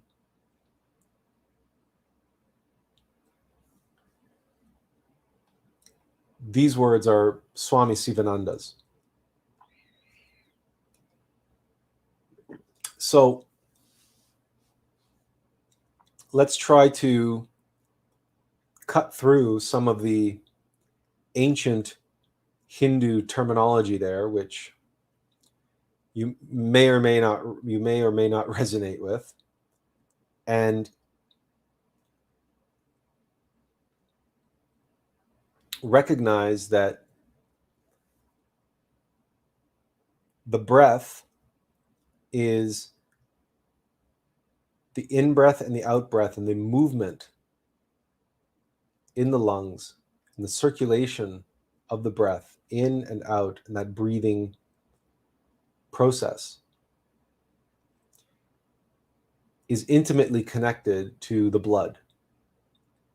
The prana is in the blood. We know from physiology, for example, that semen is produced directly from the blood, and all of the sexual activity is increased.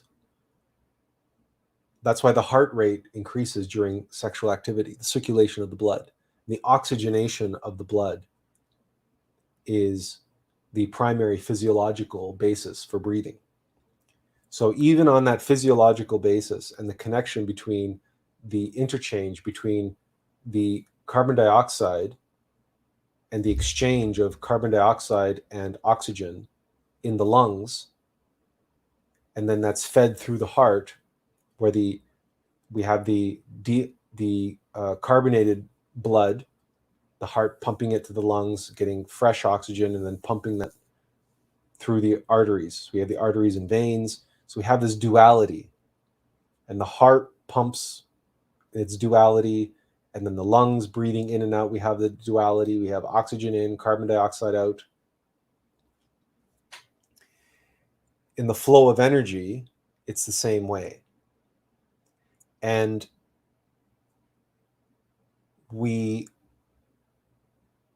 just as the breathing is a constant process, but it's mechanical.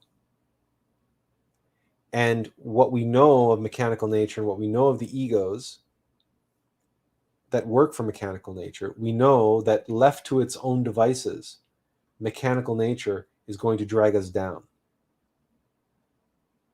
Because mechanical nature is here to build us up, right? We're born, we grow, we have our prime, And then we begin to age. And then we begin to rapidly age, and eventually we die. Ashes to ashes, dust to dust. Mechanical nature wants to take back what she has lent us. That's that cycle of birth and death and recycling.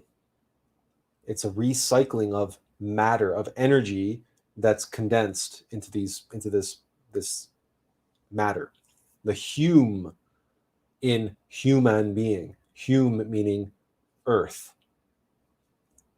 Man meaning manas, mind, divine mind. So the earth and divine mind coming together, that's a human being.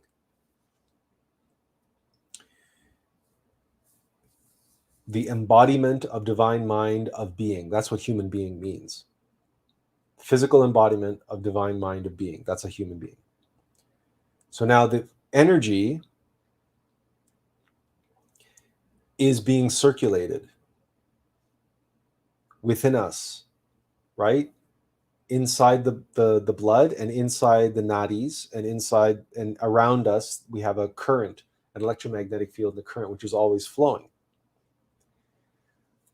The process of controlling the breath and using our willpower and consciously, cognizantly moving the prana and circulating the prana up the spinal column and back down to the heart.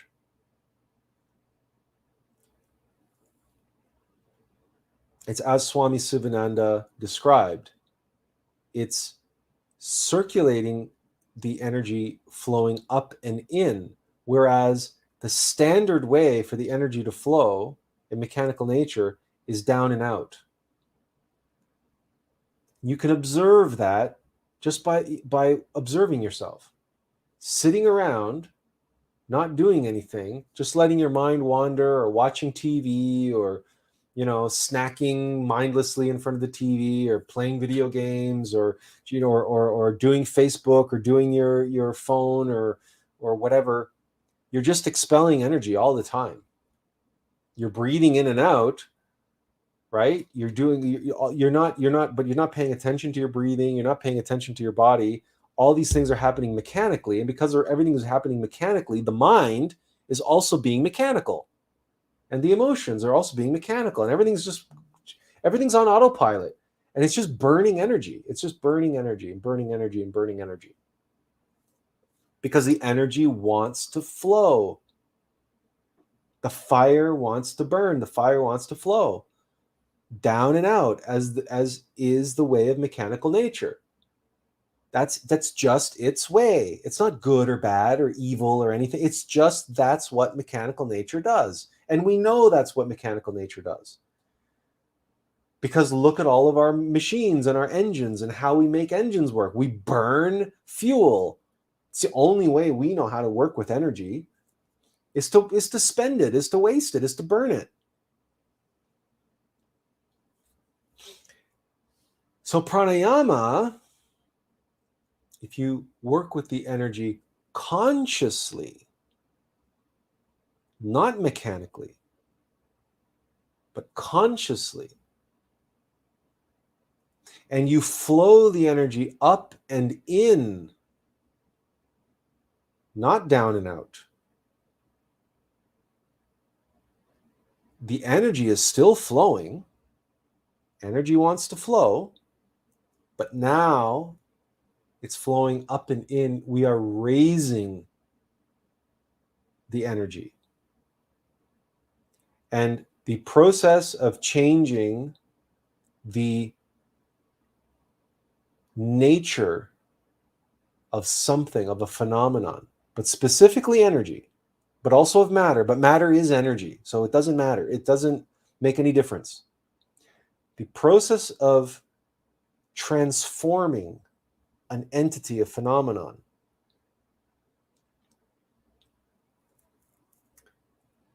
from one nature to another is called transmutation, right? Transmutation.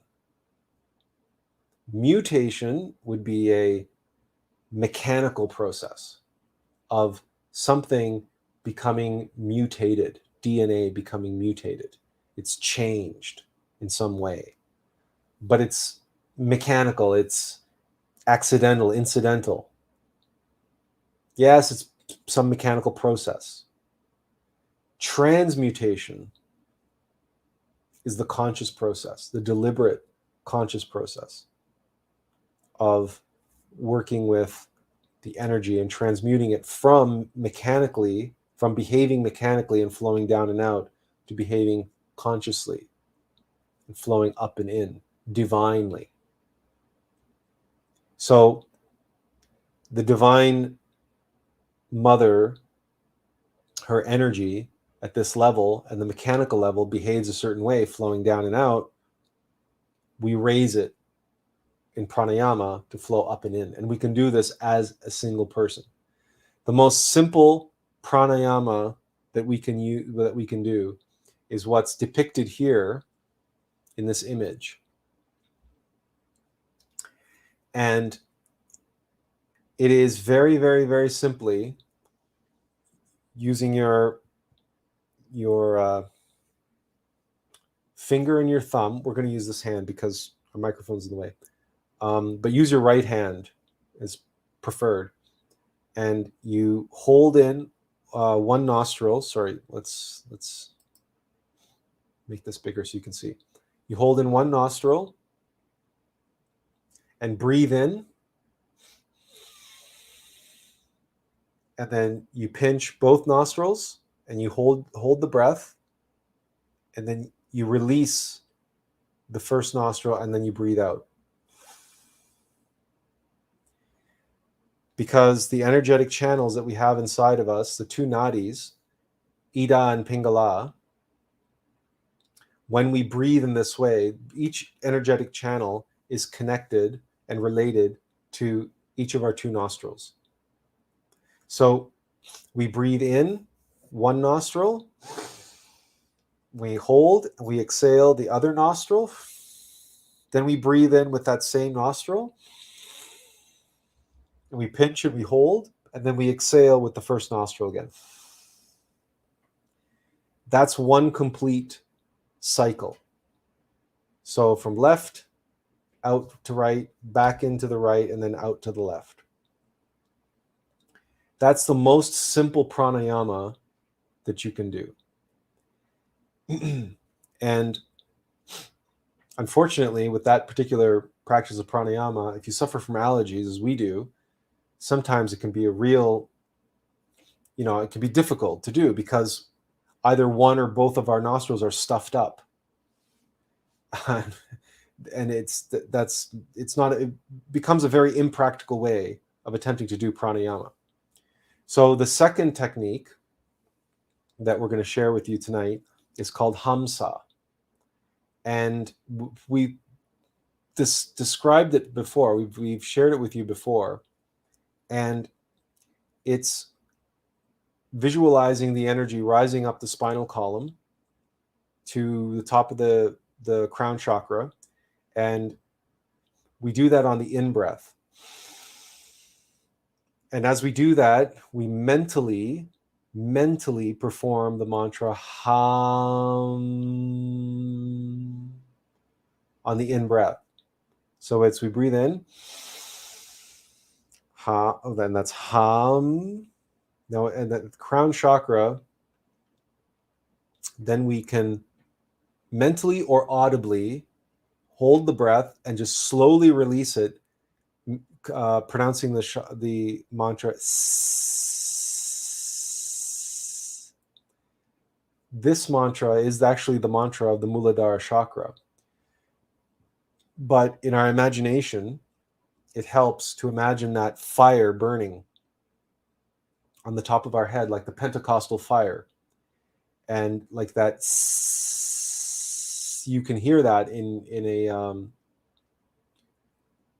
a fire that you build camping or a fire that's in the fireplace. You can actually hear that hissing sound of a fire burning. So we pronounce that S, And as we do that, we move the energy around to the third eye. And then we finally release it into the heart. And we focus our concentration. We direct it down into our heart. So it's hum up the spinal column.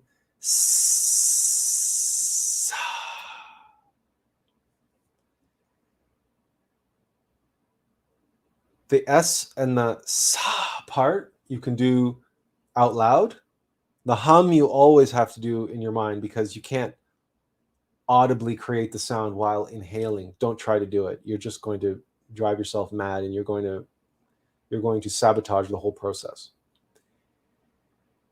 The key to this, and Swami Sivananda, we don't know if he says it in this article, which, by the way,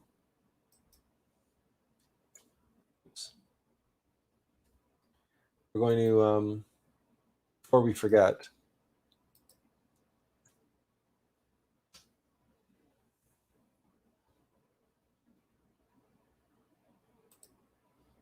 there's the link that's on, we highly recommend not only that you look at this article, but that you study the entire course that this article comes from, and this is the name of the course, The Fuel for Spiritual Experience.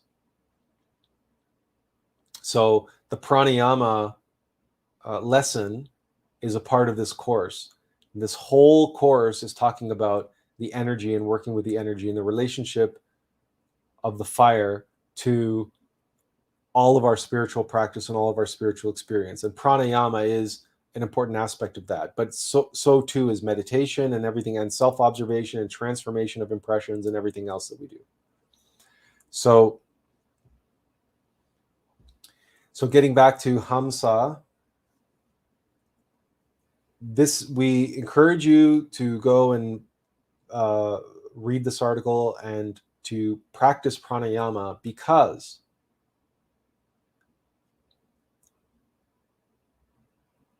working with the energy and working with the fire consciously in this way with pranayama is like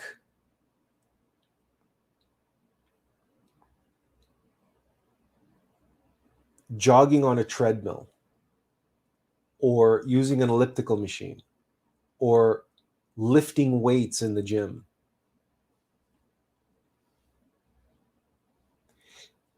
It's an exercise. And the more you practice, the more you perform the exercise, the better you will get, the stronger you will get. If we run on treadmills and we run outside and we do cardiovascular exercise to improve the blood flow in our body, we improve our cardiovascular fitness. If we practice pranayama, we will improve our energetic fitness.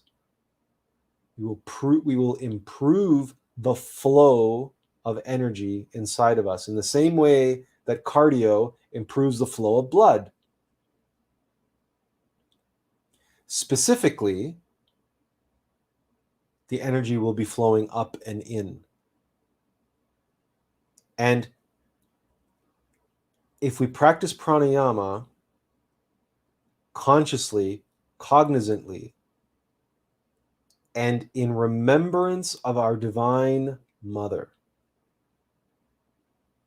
in recognition that it is not some mechanical thing that we're working with. It's not an inanimate, mindless substance that we're working with. It is conscious and awake and alive. And it longs to self-realize. It longs to be transmuted. It longs to be one. Our Divine Mother longs to be one with her husband, the Holy Spirit. Who doesn't? The Divine Mother longs to give rise, to give birth to the Christ, to our innermost Christ. But she can't do it without our active, conscious participation.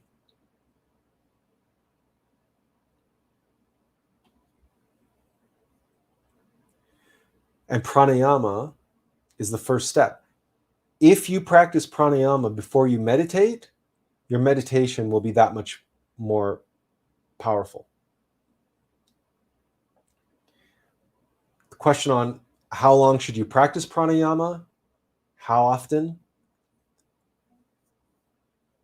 We recommend anywhere from 15 minutes to half an hour a day, especially before you do any sort of spiritual practice. Now, some people say more, some people say less. We can't remember what Samael and Mayor suggested. But feel it out. Follow your own rhythms. Follow your own inner guidance. Some people feel like they can do pranayama for hours. And if you turn pranayama itself into a meditation, which you can do, you can perform pranayama while you are meditating. That's a valid practice. Combining meditation with pranayama, it's a very powerful practice.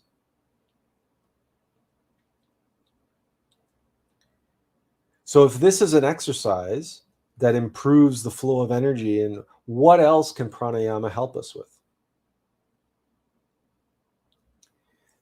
It can help us by, first of all, circulating that sexual energy, circulating the sexual force, so it does not become stagnant and putrid and fetid, and we become less of a target for incubi and succubi. So what Gnostics refer to as nocturnal pollutions, what regular people call wet dreams, where we have a dream where obviously a man or a woman is performing sexual acts with us, and we end up having an orgasm in the dream, and we wake up and we've had a wet dream. So practicing pranayama and working with the sexual force on a regular basis can help us avoid that.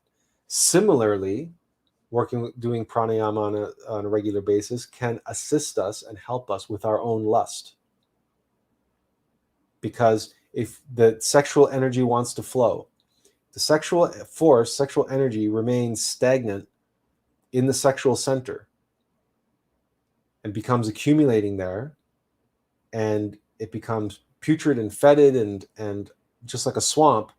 Eventually, the body is going to want to drain the swamp. And the egos are going to conspire to do so.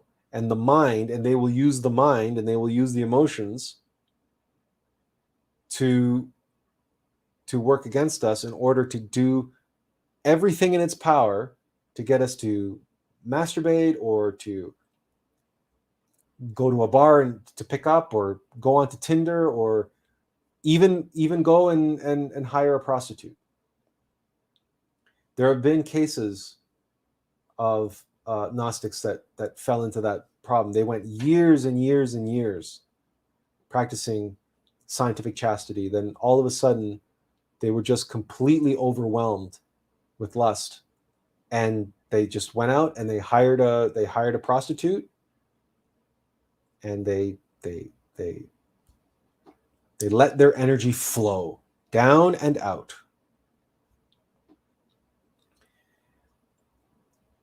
And it's a real tragedy when that happens, because the consequences of that for someone who has been on the path for years and years and years can be most detrimental to their progress.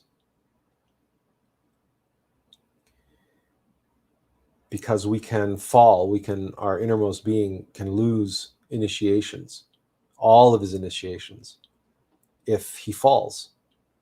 And so if we fall to lust, what happens to us is what happened to Adam and Eve in the Garden of Eden. They were thrown out of Eden. Then they ended up in the desert of the world. And so we can spend a lifetime on the path, a lifetime practicing and learning, and then in one moment of giving into lust, and we can lose it all. And we will be tested that way, because it is a test. And if that happens to you, and if you do happen to fail the test, there's all you can do is start over. All you can do is go back to the practices, and there is a way to catch up quickly, but we cannot avoid the facts. And the facts are that the fire that we have to work with, the energy that we have to work with, is the fire of the Christ. And we cannot give birth to our inner Christ if that fire is flowing down and out, and we're making of our Divine Mother a whore. Because whores don't give birth to God men and God women.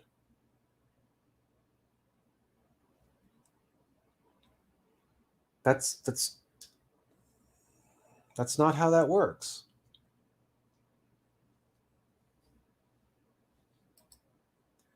Roy says, we work in how many months or years, but just only one test we failed. That's very sad of the path.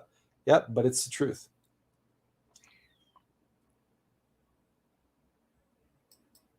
No one said the path was easy. Nobody said the path was easy. Now, there's an exception to this rule, and the exception is when we are practicing white tantra with our partner, we can have accidents, or the aforementioned wet dreams, where we are seduced in our dreams by incubi or succubi. Let's state for the record here that there is such a thing as mercy and compassion, and that the path is not some dogmatic, mechanical, dogmatic, worldly, well, you broke the rule, therefore exceptions can be made, and there is mercy. So if you are with your partner practicing white tantra and you have an accident, and accidents do happen, you won't lose any initiations. Now, if you make a habit of accidents happening, and you're saying, oh, well, I had another accident, that's not going to fly. The lords of karma can see right through that. But if you get attacked in your dreams by a succubi or an incubi, and you have a wet dream, well, clearly you were dreaming. You weren't aware of what you were doing. You weren't awake. And so, and those entities can be very, they can be very, well, they're very good at what they do. They're parasites, right? So, and they can get what they want before you're even, aware or awake of what's going on. And sometimes even you realize what's going on, and you try to get away, or you try to wake up, but sometimes by then it'll be too late. So you have to recognize that in those situations, there is mercy and there is leeway. So it's not as dogmatic as what you might imagine it to be.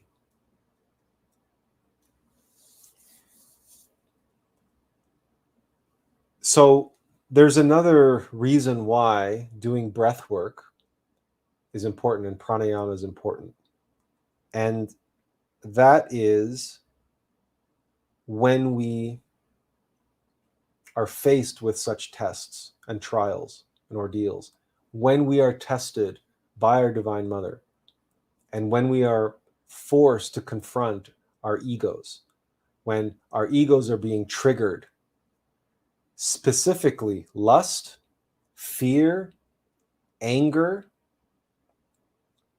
gluttony, many of us, when we are faced with temptations and we feel that burning fire wants to flow, but it wants to flow through an ego and down and out. So it wants us to give into that burning desire for, to eat an entire pizza and to, chug down a 32-ounce Coca-Cola with it, or whatever, or eat 2 bags of Doritos, or whatever gluttony you suffer from. However gluttony attacks you. Maybe it's ice cream, maybe it's chocolate, who knows? But that feeling when something's burning at you. It's like it just wants you to go and say, and then your mind is kicking in and saying, oh, you've earned it, you've deserved it, blah, blah, blah, this and that. It's only a little this, it's only that. You're only going to do it once. It's only 1 bag. It's only this one time. And all these excuses and rationalizations and all the ways that the egos are tempting us and convincing us. Like all those advertising, right? Advertisements that use sex and desire to sell us products. And that's the same process is going on inside of our mind all the time. So, one of the ways that we can combat this and counteract this in the moment is by breathing, and breathing consciously. And even contemporary psychologists and counselors will advise people to stop, take a deep breath, breathe in, breathe out, especially as an anger management strategy. It's a way to cool down, cool the jets.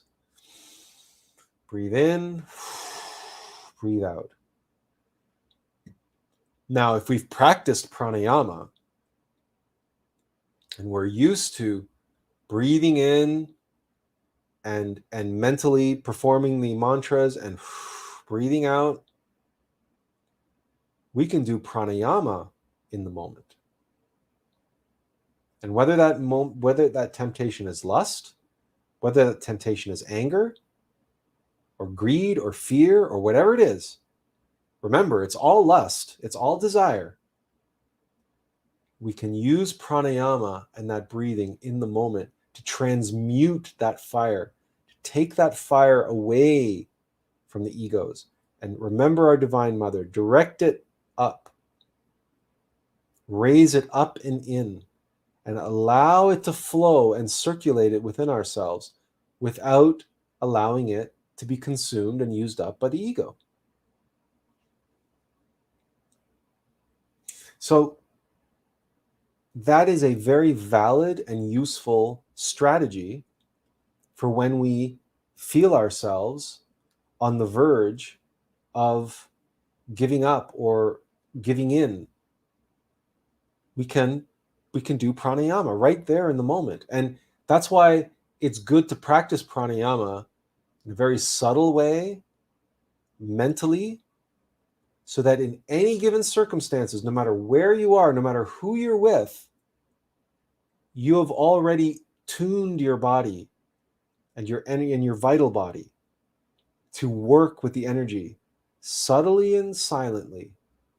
Nobody needs to know you're doing it. The person who's pointing their finger and wagging their finger at you and trying to trigger you and gaslight you and get you to lose your temper and everything else, they don't have to know that as they're ranting and raving at you, you're quietly and silently performing pranayama. Nobody needs to know what you're doing to manage your own energies and work and deal with your own fire to make sure that you don't end up getting burned.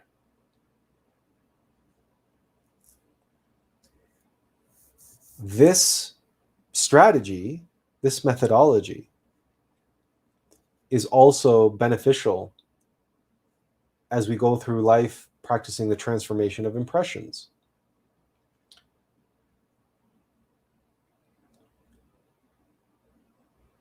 Recognizing that everything is the Divine Mother. And if we're observing ourselves and remembering our Divine Mother, and we're going through difficult experiences,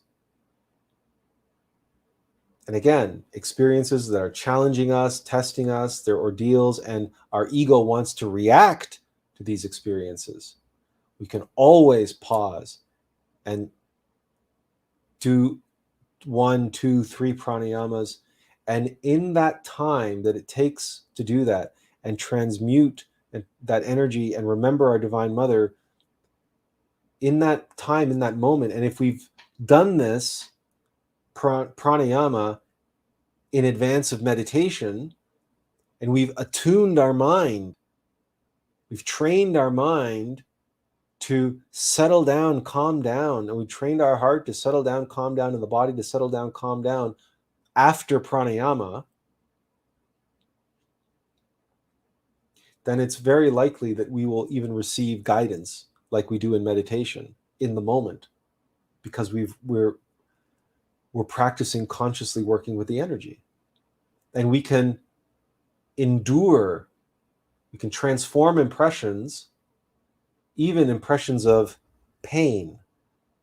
We can transmute them, we can transform them, we can experience them for what they are instead of what we believe them to be, instead of what we think they are, instead of what we fear they are. So working with the energy, and remembering our Divine Mother moment to moment, and breathing, and observing ourselves, and remaining cognizant and conscious of our breath,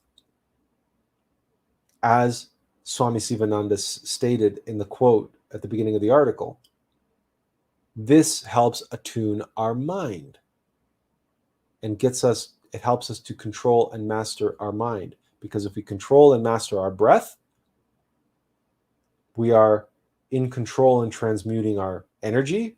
We're circulating, cognizantly, consciously circulating the fire. So we're mastering our energy, we're mastering our fire.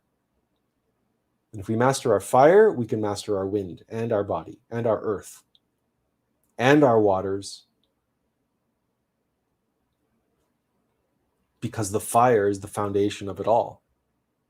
The ether, the vital body of our Divine Mother, the electric universe.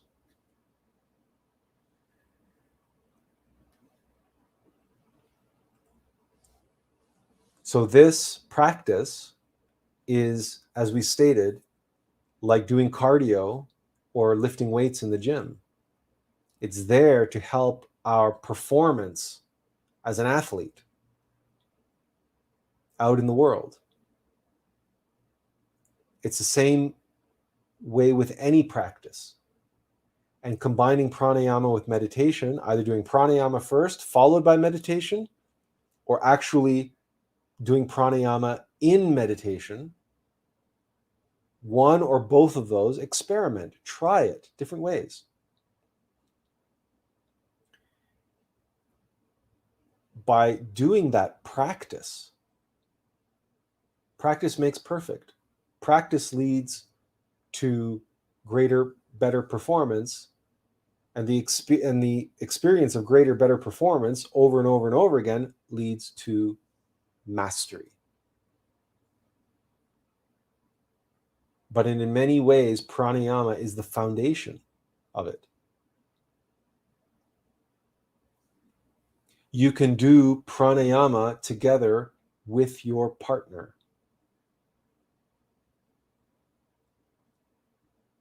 You can do pranayama in a group of individuals. If you attend a group meditation or what have you, in a retreat setting, for example.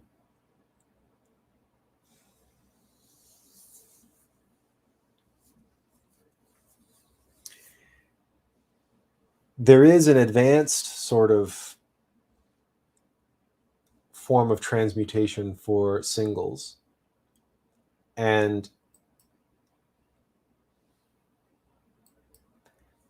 this you can learn how to do. We won't go over it.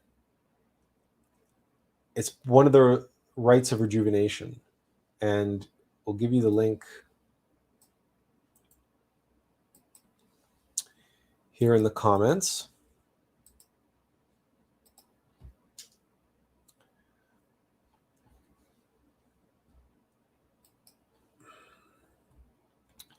And this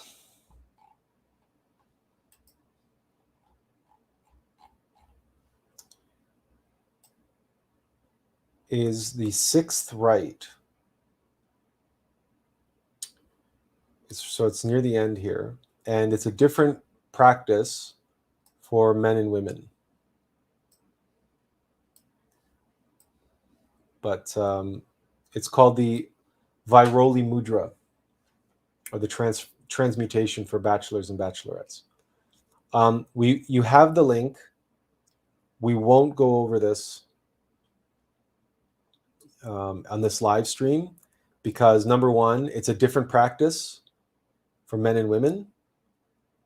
And secondly, it's just better for you to read this on your own and read it in conjunction with the entire article on all the rites of rejuvenation, because this is intended to be used in conjunction with the other rites.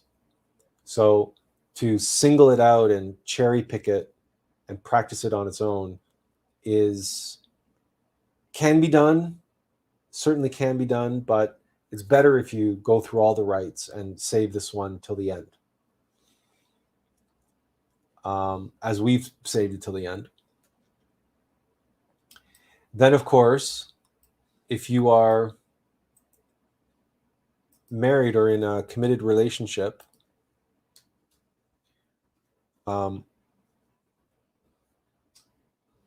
you have the opportunity to work with the fire in the form of sexual alchemy, sexual magic. And again, we're not going to get into the details of this because this is its own 3-hour live stream and beyond. There's an entire course on alchemy on glorian.com. We think it's 8 lectures in total.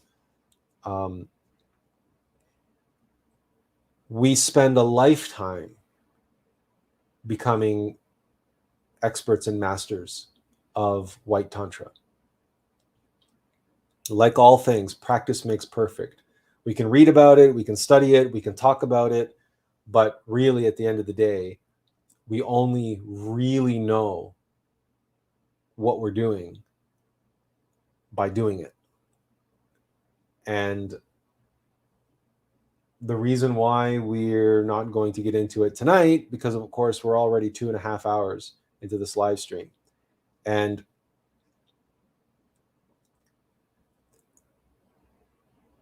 this is something that obviously only couples can do. And not everybody listening tonight is in the situation where they can take advantage of this. So we're going to leave this. This is there for you. You can go and study this and read this on your own time and make good use of all the information that we've shared with you tonight.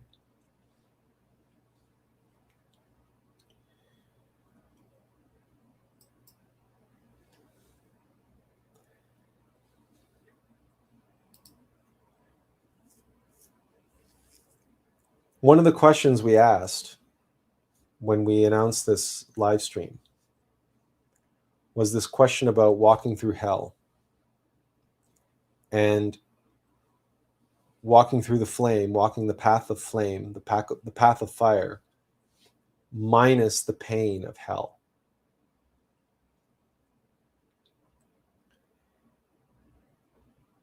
The process of transmutation the transformation of energy, the transformation of impressions,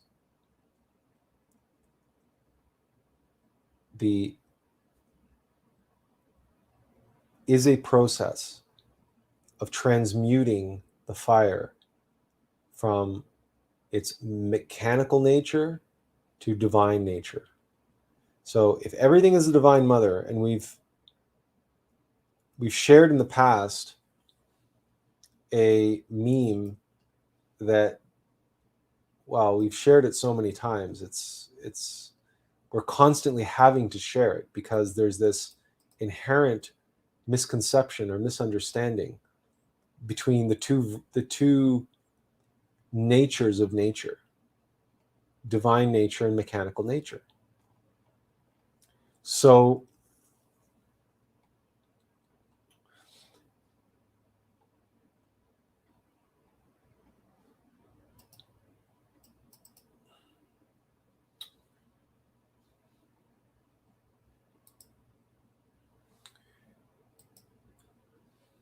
here we have the two circles of life and the two natures of nature.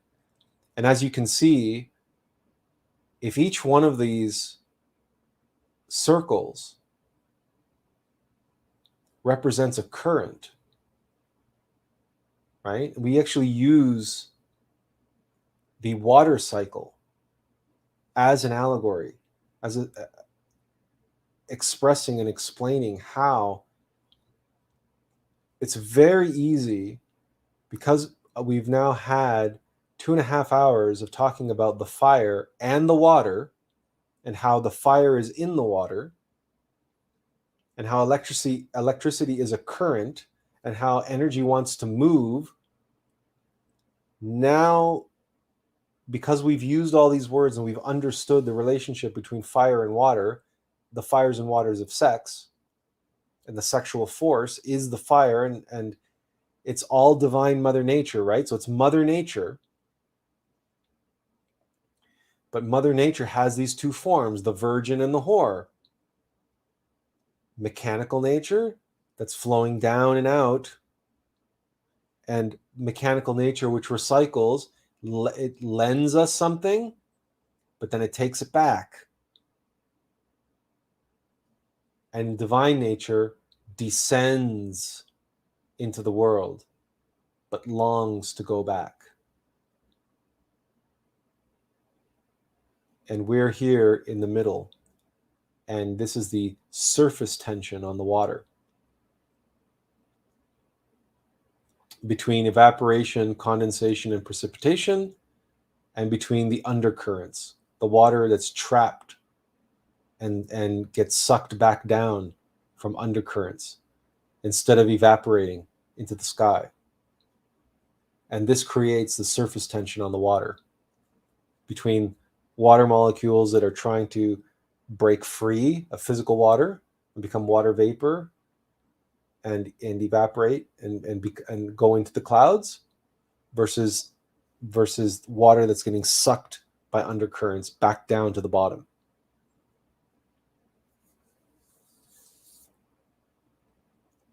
If we comprehend energy in this way, our fire is going to behave in one of these two ways. It's either going to be sucked down and out of us and drag us down into hell, or we're going to work with it and uplift it and lighten it so it can go up into the clouds and go into the sun, our solar bodies, and uplift us. And the energy that we have, the energy that we are, becomes transmuted into its divine nature versus its mechanical nature.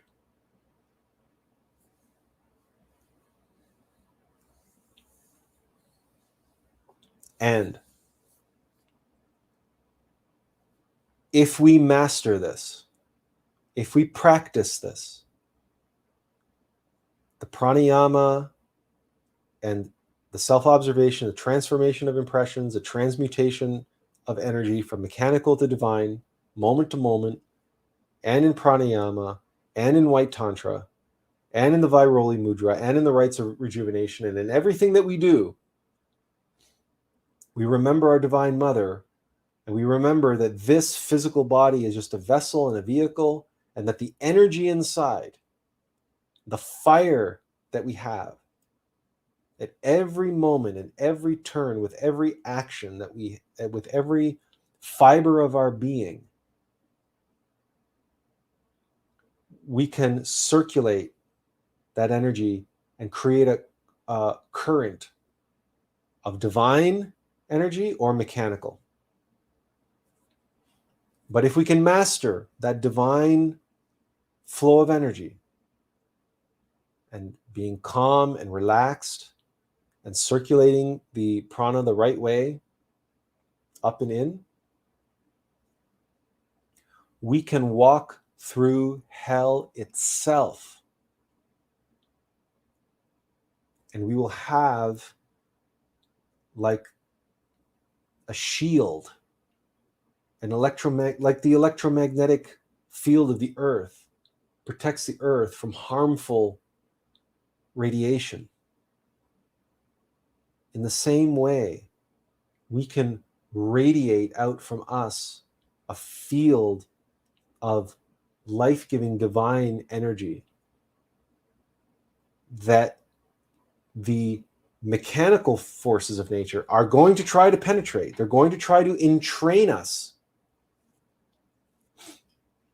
But we will be impervious to that. Our mind will not fall into the trap of the mob mentality.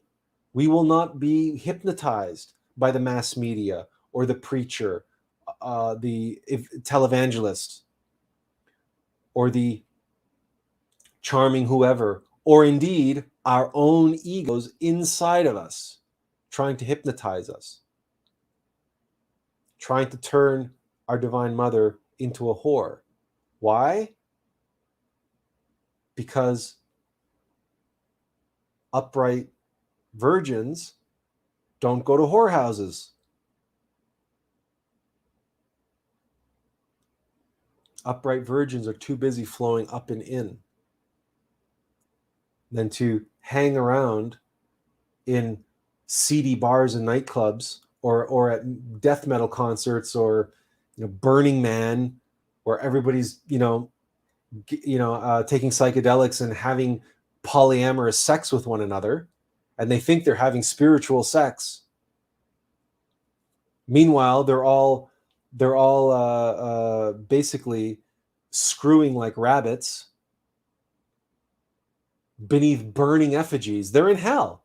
They're in hell here on earth. And they're convinced that they're being spiritual while they're doing it. If we learn to work with our energies in the right way, we will avoid those places like the plague, because we will see the energy of those places, and we will say to ourselves, I am not going to immerse myself in that toxic cesspool. The more you work with the energies in the right way, the more you meditate, and the more you do these practices, and the more you work with your energies and transmute them into those divine forms, the more you will see energy. You will see it, and you will be able to see negative energy, toxic energy, so-called evil energy, or black energy, dark energy, from a mile away. And you will know, that's not for me. I'm not going there. I'm not watching that. I'm not listening to that.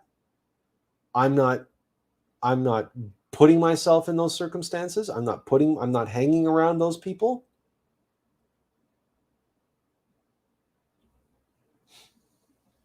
But if you do find yourself in those circumstances, if you do find yourself surrounded by those people, you will be able to radiate a divine energy, radiate, circulate, not waste, not expel, not get caught up in, but be. And you will be able to walk through hell unscathed. You will learn through practice even how to transform pain. So what other people will be taking pain medication for, you'll just be able to observe it and see it for what it is. And it's not pain. Pain doesn't exist. Pain exists in the mind. Everything we call pain is a mental construct of just energetic exchanges and energetic flare-ups and short circuits, and it's all energy. It's just energy flowing in a different way, or energy being disrupted, or two different forms of energy conflicting with each other and causing some disruption.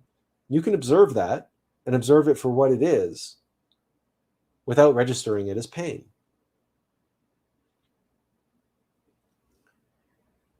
One of the useful mantras in circumstances like that,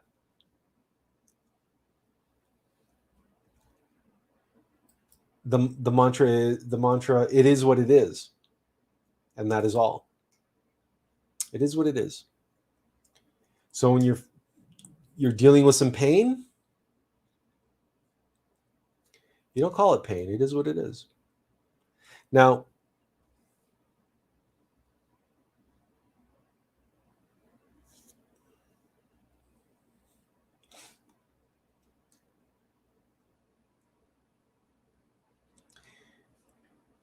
what we're describing right now, the transformation of impressions and the transformation of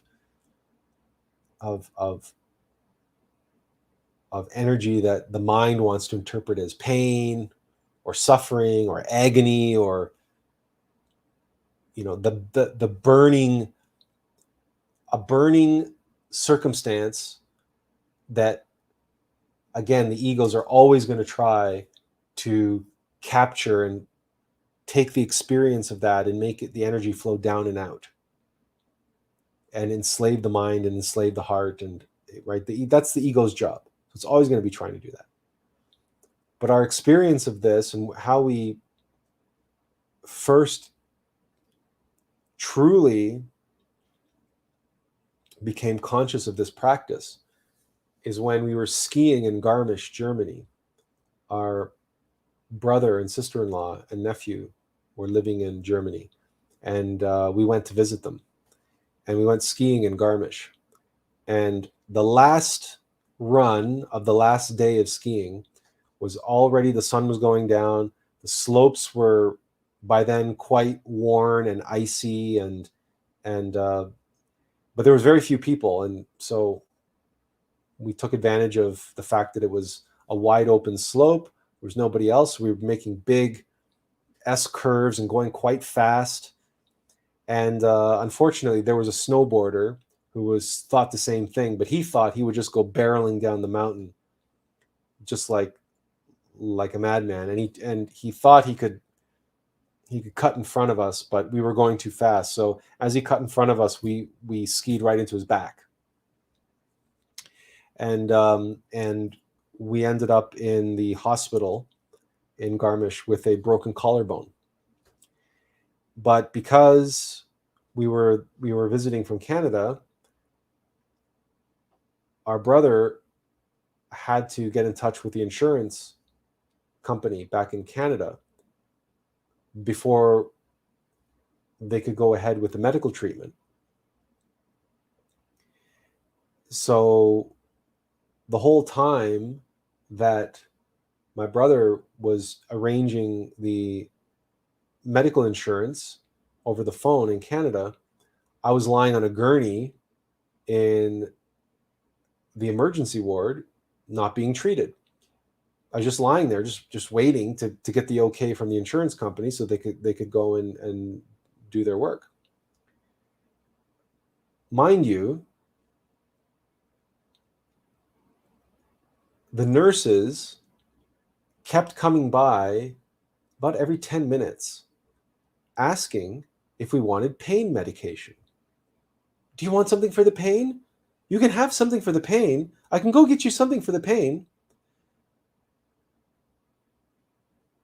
Now, we had never broken a bone in our body up until that point in our life. And we were now in our 30s. It was the first break that we ever had in our body. And the collarbone was broken and was like this. So it was like we had a tent under our shirt, right? Because the collarbone had broken, but it was broken, but then it went like this, right? And it was like trying to stick out through our skin, but it wasn't stuck out through our skin. It was just under our skin, but it was like a little tent happening. But we had never broken a bone in our body, and we were like, you know what? This is a wonderful opportunity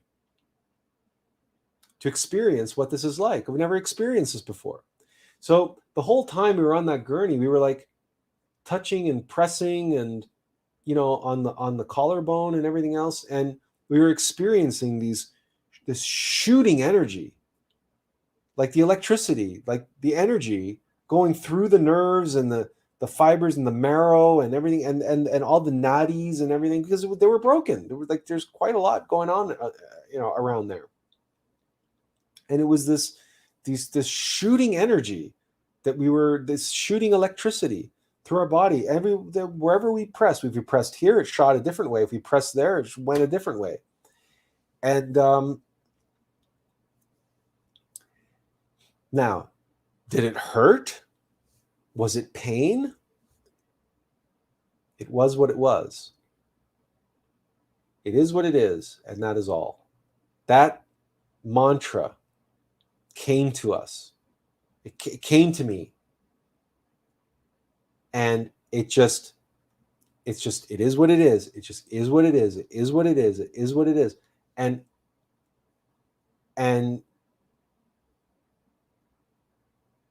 I refused every painkiller they offered. Every time. And they're like, they couldn't believe it. They could not understand why I didn't want, at the very least, some Tylenol 3s or whatever they were offering me. It's like, they're like, what? They couldn't get it. And I'm like, I am not going to allow this precious opportunity to pass me by, to experience the energy in my body in a way that I've never experienced before or since. When having a broken bone, the disruption and having the ability to interact with that energy in that way, it was a precious experience. And the mantra, which came from within, on how to be able to have this experience and not process any of it as pain. Despite the fact that all the nurses and everybody in the hospital thought I would be in agony. I should be in agony. But I wasn't. I was in ecstasy.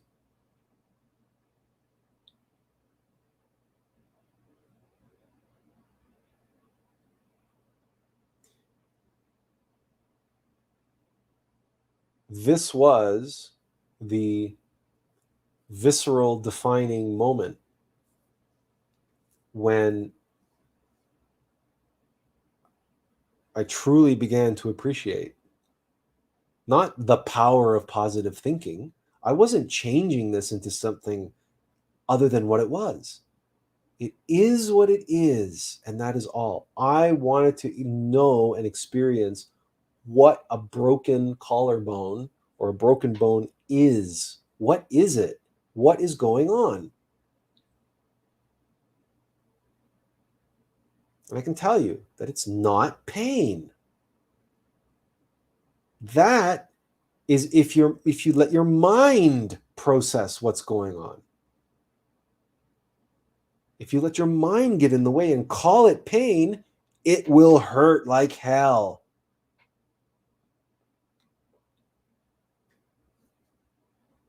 And that's the key expression. It will hurt like hell.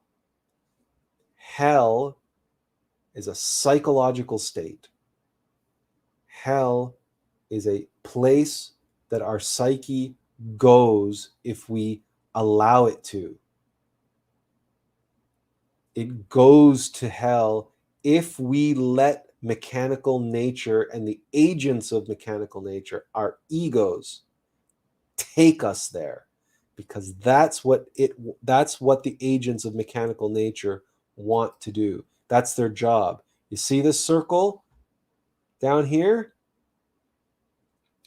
dragging us down, pulling us down?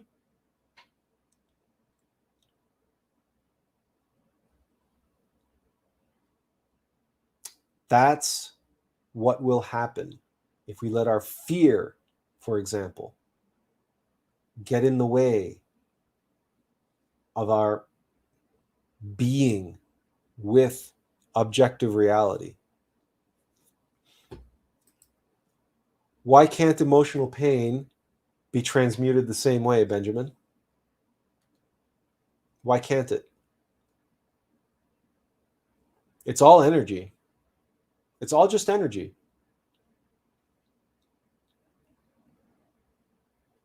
Any form of energy can be transmuted. Any expression of energy can be transmuted. Mental suffering, emotional suffering, it's all just ego. Why can't you transform emotional energy, emotional pain? Have you ever had a broken heart? Have you experienced a broken heart? We have. Did we cry? No. We experienced a broken heart. And anger and fear and all emotional so-called pain is just in your head. It's just because your mind is processing it that way. Yeah, your problems, our problems with people are not because of those people. Our problems with people are because of what's inside of us.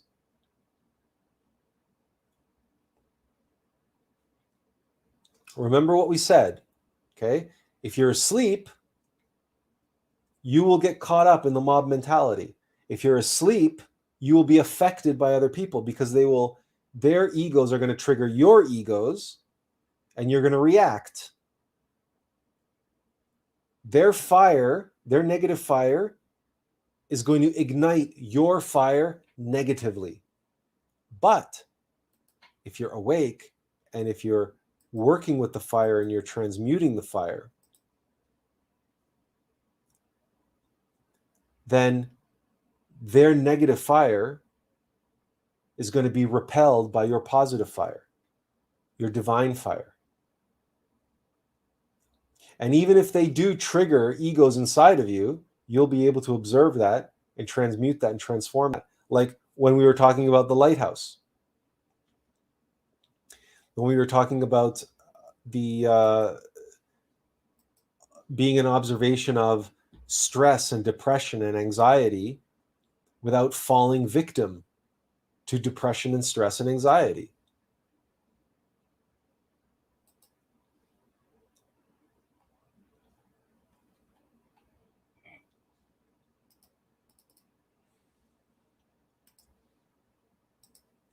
Okay?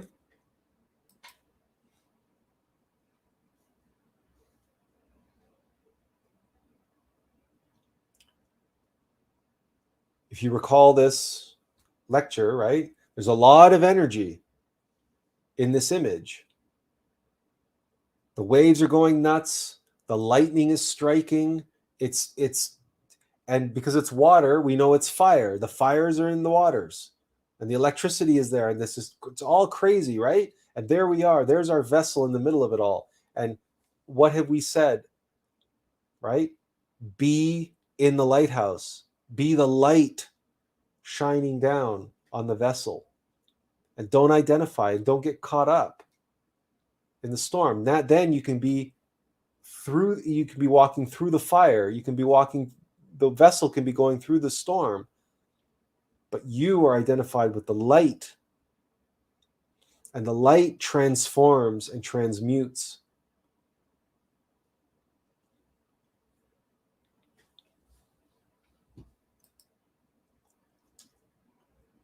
So all of this, this lighthouse strategy is the transmutation and transformation of energy.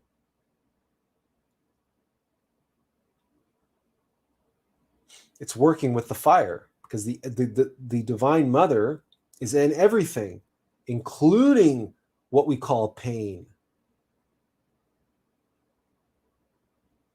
But it's only pain because we call it that, because we process it that way, because we're allowing our egos to process it for us.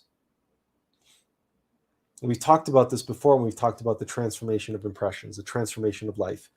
And if we allow, and we've talked about this in this tonight's live stream, when we talk about how egos want to consume our fire, and what they poop out the other side, like all poop, is toxic and negative and smelly and awful.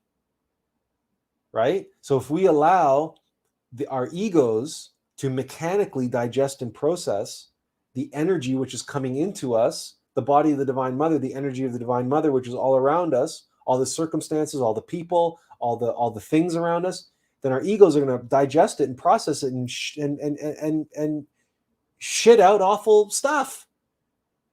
And then what do? We buy the awful stuff that they shit out. We buy into our ego's crap. We become identified with and hypnotized by our ego's crap. We think that's what we are, and we think that's the reality as it is. And it's all just subjected to the whims of the ego. And they're taking energy and they're transforming it into a lower form. And they're feeding us that lower form. And then we're eating that lower form. And we are what we eat. So it's a downward spiral. So working with the energy in a positive way, this is all connected. This is all connected.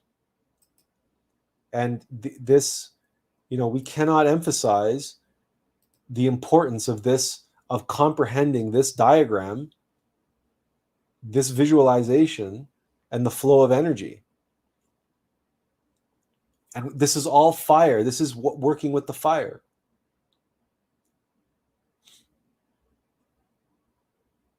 Now, the last thing that we will say tonight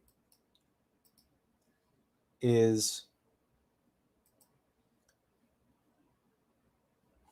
we will come back to this image, but this one.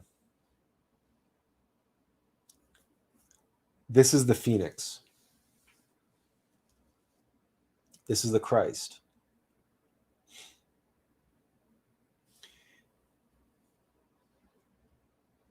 The phoenix dies in flames. The phoenix is consumed by the flames.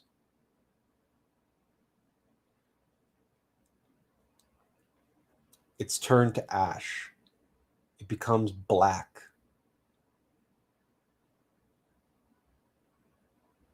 And out of that ash, it rises again. It's born again of the fire. Sex is the power to create and to destroy and to transmute. We've talked about the elimination of egos in the past. We've talked about how it's the fire it's the fire of the Divine Mother that can incinerate those egos. Everything is a Divine Mother, including mechanical nature, including our egos. That is why it is only our Divine Mother that can eliminate egos, because really what's happening is the consciousness, the fire of consciousness that's bottled up inside of those egos. Those egos are being transmuted. And the fire that makes up those egos and the fire that's bottled up inside those egos is transformed and transmuted. And the Christ that descended and was consumed in the fires of hell is now born of those ashes, of those fires. That is the process of psychological death and rebirth, of death and resurrection. That is the path of the Bodhisattva. That is the Christic path. That is the path of the cosmic Christ. That is this path that's in this circles of life diagram. From the supernal worlds down to the physical world, and then from here down into the infernal worlds, back from the infernal worlds, and back up to the supernal worlds, the Holy Eight.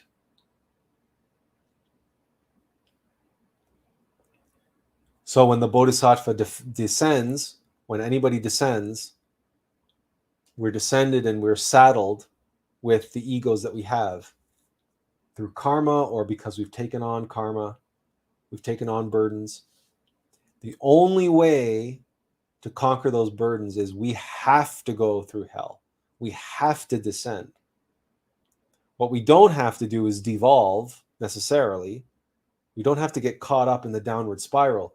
Descending into hell doesn't mean indulging all the egos along the way. A bodhisattva who dies descends into hell and spends time in hell freeing souls from hell. That bodhisattva is untouched in hell. He's already achieved mastery before he dies and goes through that process. This whole earth is hell. This whole earth is in hell. We all know that if we're honest with ourselves. This earth is hell. This planet is hell. That's how much ego, that's how much in mechanical nature we're trapped, and the monads of this humanity is.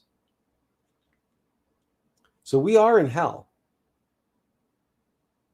And the fires around us are toxic. The air around us is toxic. The water we drink is toxic. The stuff that we put on our bodies is toxic. The food that we that we eat is toxic. Everything on television is toxic. Everything in movie theaters is toxic. Most contemporary music is toxic. It's all this black fires of hell that we're surrounded by.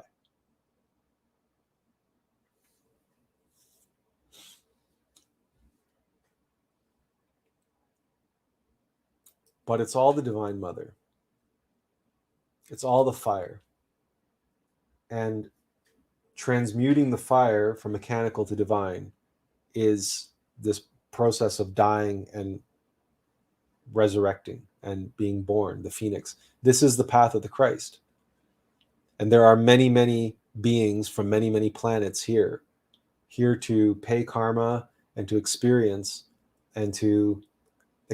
our Kali Yuga and to work with the fire, because they know that the fire that we have and the fire that we're working with and the fires of hell inside, trapped inside that dynamic and that relationship inside of the Tao, and the relationship of the Tao, the light and the dark, and the waters and the fires of the creative and destructive force of sex, and the interplay between masculine and feminine, between severity and mercy, between holy affirmation and holy negation. From that fiery crucible in the forge of Vulcan is born the fire of the fire and the light of lights of the cosmic Christ. The phoenix is born of the ashes. So working with the fire is not just practical and meaningful at our level. It is the path, it is the work at all levels. And it is because at the next level, at the higher level, is just more fire and more light.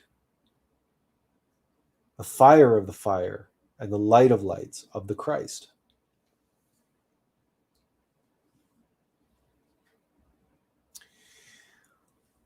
Does anyone have any questions?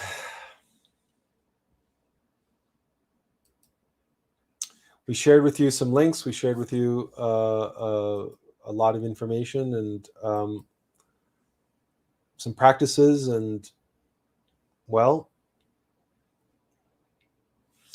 if no one has any more questions, then after 3 hours, we think it's probably plenty, and we'll call it a night.